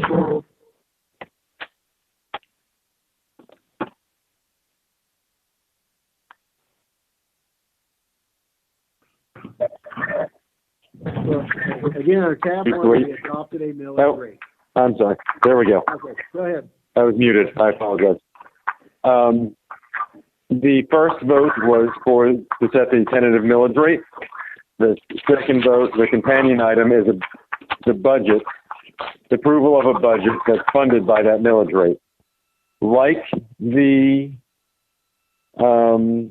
millage rate, you can make reductions to the budget if amendments to this budget, which provides currently for 10 officers at second reading, if you ultimately decide to reduce the millage rate at the second hearing. So the same thing follows true as with the first one. You're adopting this, you adopted the 6.9 as going forward. You have the option to reduce it. In the same way, at the second hearing, if you choose to reduce the millage, you'll have the option to adjust the budget accordingly. And I think staff, based on the discussion, has pretty clear understanding about the options that you're considering. So approving this tab 2 still gives us those same options to discuss at the September 23rd hearing. Yes, if you choose to reduce the millage at the September 23rd hearing, then adjustments will be made to this budget coinciding. Okay, thank you. Yes. Thank you, Councilwoman. Any further questions or comments from council? I should have on the last tab, and it's just as applicable here. I'm struggling with implementing either any millage rate or budget that creates an increase in the tax rate. And let's first be honest.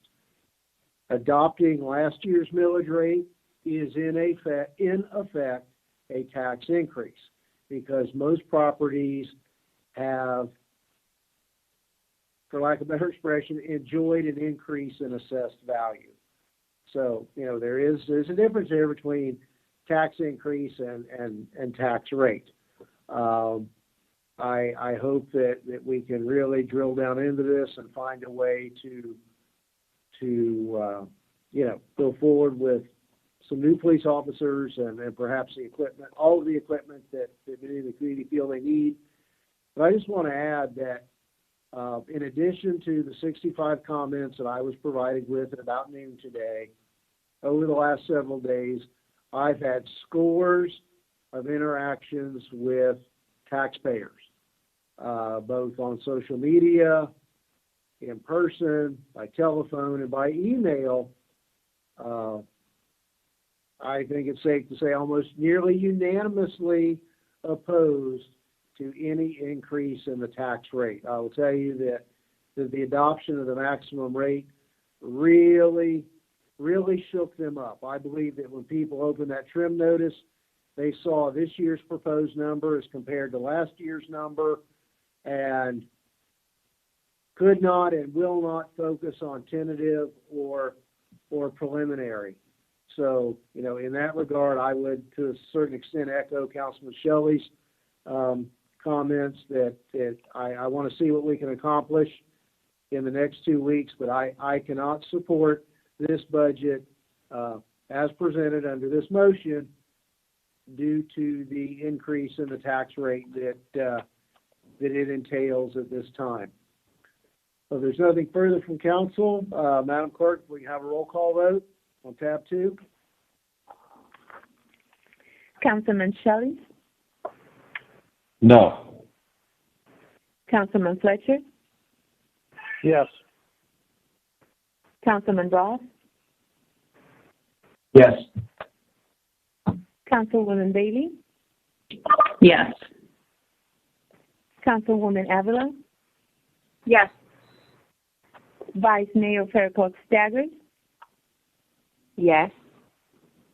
Mayor Lossman. No. Motion carries. Hey, thank you. All right, next item, tab 3, car number 2976, fiscal year 2021 water and sewer rate increase for the Consumer Price Index. Mr. Pearl? Yes, Mr. Mayor. This is a resolution of the City Council of the City of Homestead, Florida, adopting a new water and sewer rate schedule as authorized by ordinance number 2020-0804, providing for an effective date. Thank you. Madam Manager? Thank you, Mr. Mayor. In fiscal year 2019, the city increased the water and sewer rates, which prior to then had not been adjusted since 2010. At that time, it was agreed that future rates should be annually adjusted based on the Consumer Price Index.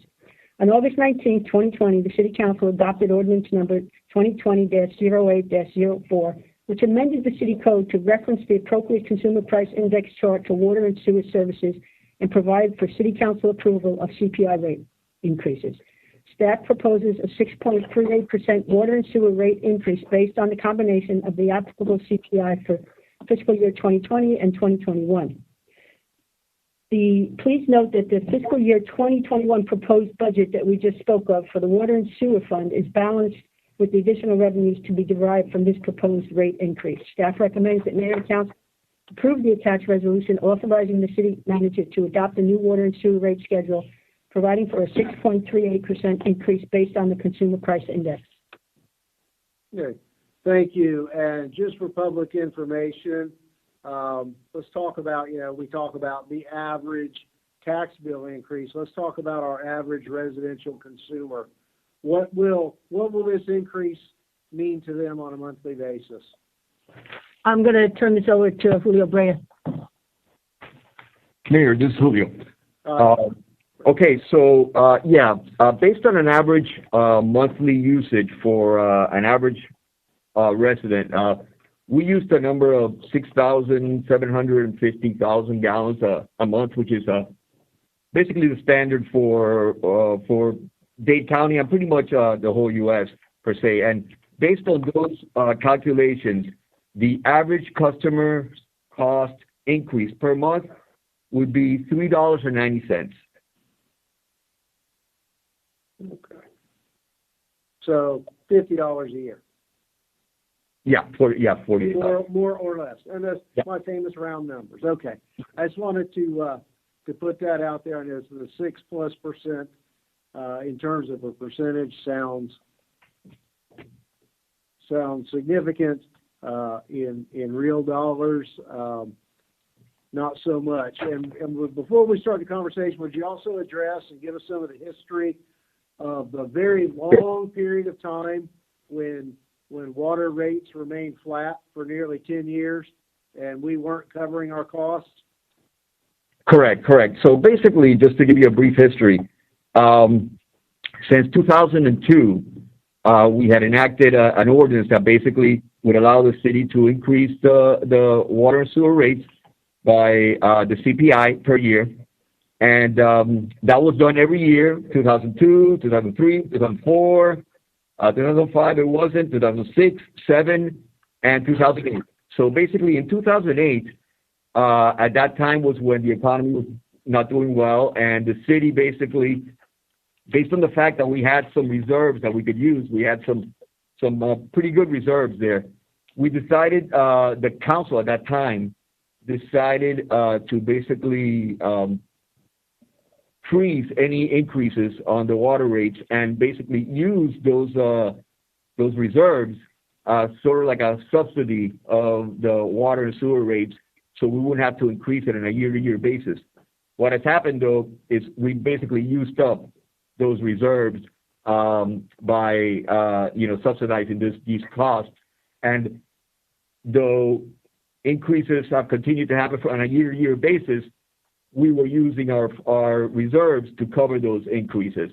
Now we're at a point where we can't do that any longer, and that's why at the end of 2018, there was the first increase that happened after 10 years of that freeze to basically try to bring us back to where we should have been to cover our costs, basically.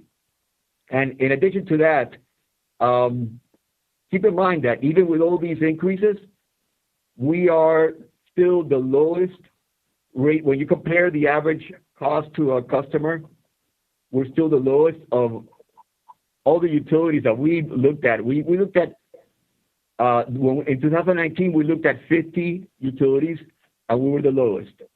This time around, we did all the ones just in Dade County, we did 22, and we're number 22. We're the lowest of all the utilities in the county. And really what this is just a CPI increase. It's just to allow us to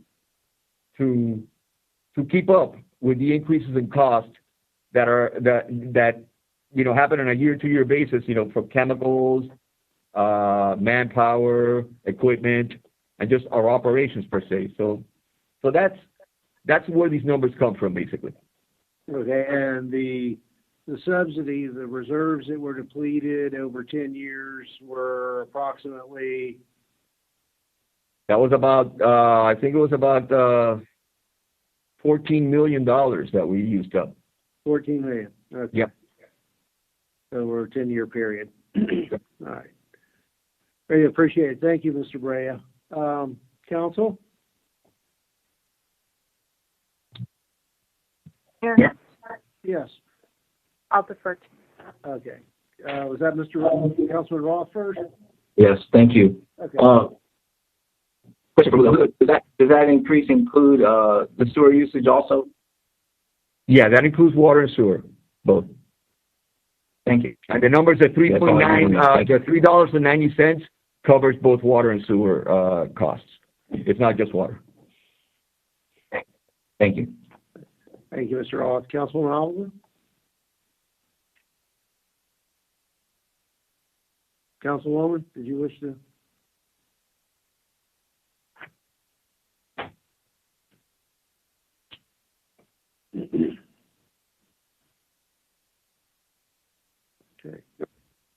Any further from council? Do we have a motion for approval?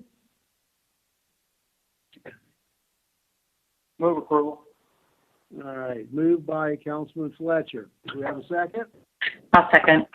Second by Councilwoman Bailey. Is there any member of the public wishing to speak on this matter? Okay, we'll close the public hearing on that. Any further from council? Wait, who's one? One member of the public? I think he's been up here. Mayor, there's Christopher Manson, but his hand has been up since the tab 1. I don't know if he has any comments for this, so please Sure. lower his hand.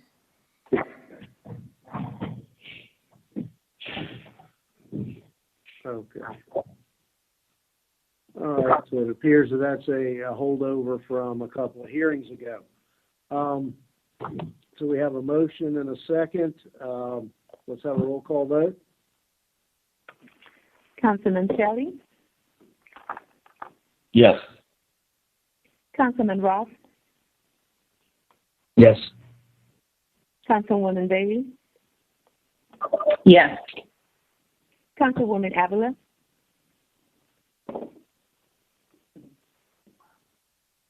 We may have lost her. Councilman Fletcher, Yes. Vice Mayor Fairclough Staggers,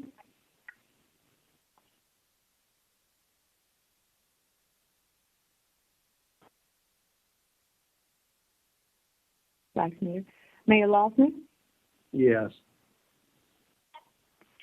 motion carries. We may have lost them both to bedtime and kids for a moment.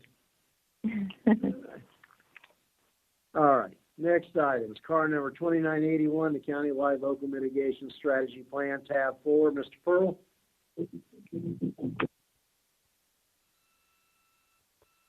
Yes, Mr. Mayor.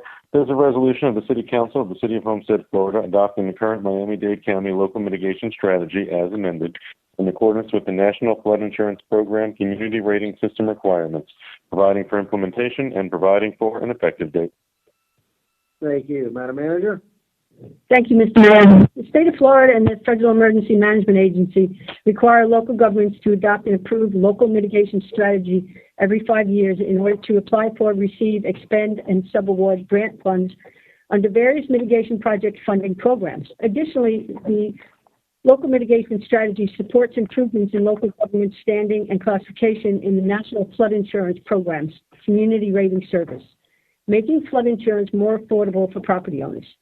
The city previously adopted the county local mitigation strategy plan in 2016, which was implemented by the county in 2015. The county's LMS plan complies with the Disaster Mitigation Act of 2000 and was recently updated in July of 2020. Staff recommends that the mayor and council approve the proposed resolution adopting the updated Miami-Dade local mitigation strategy plan.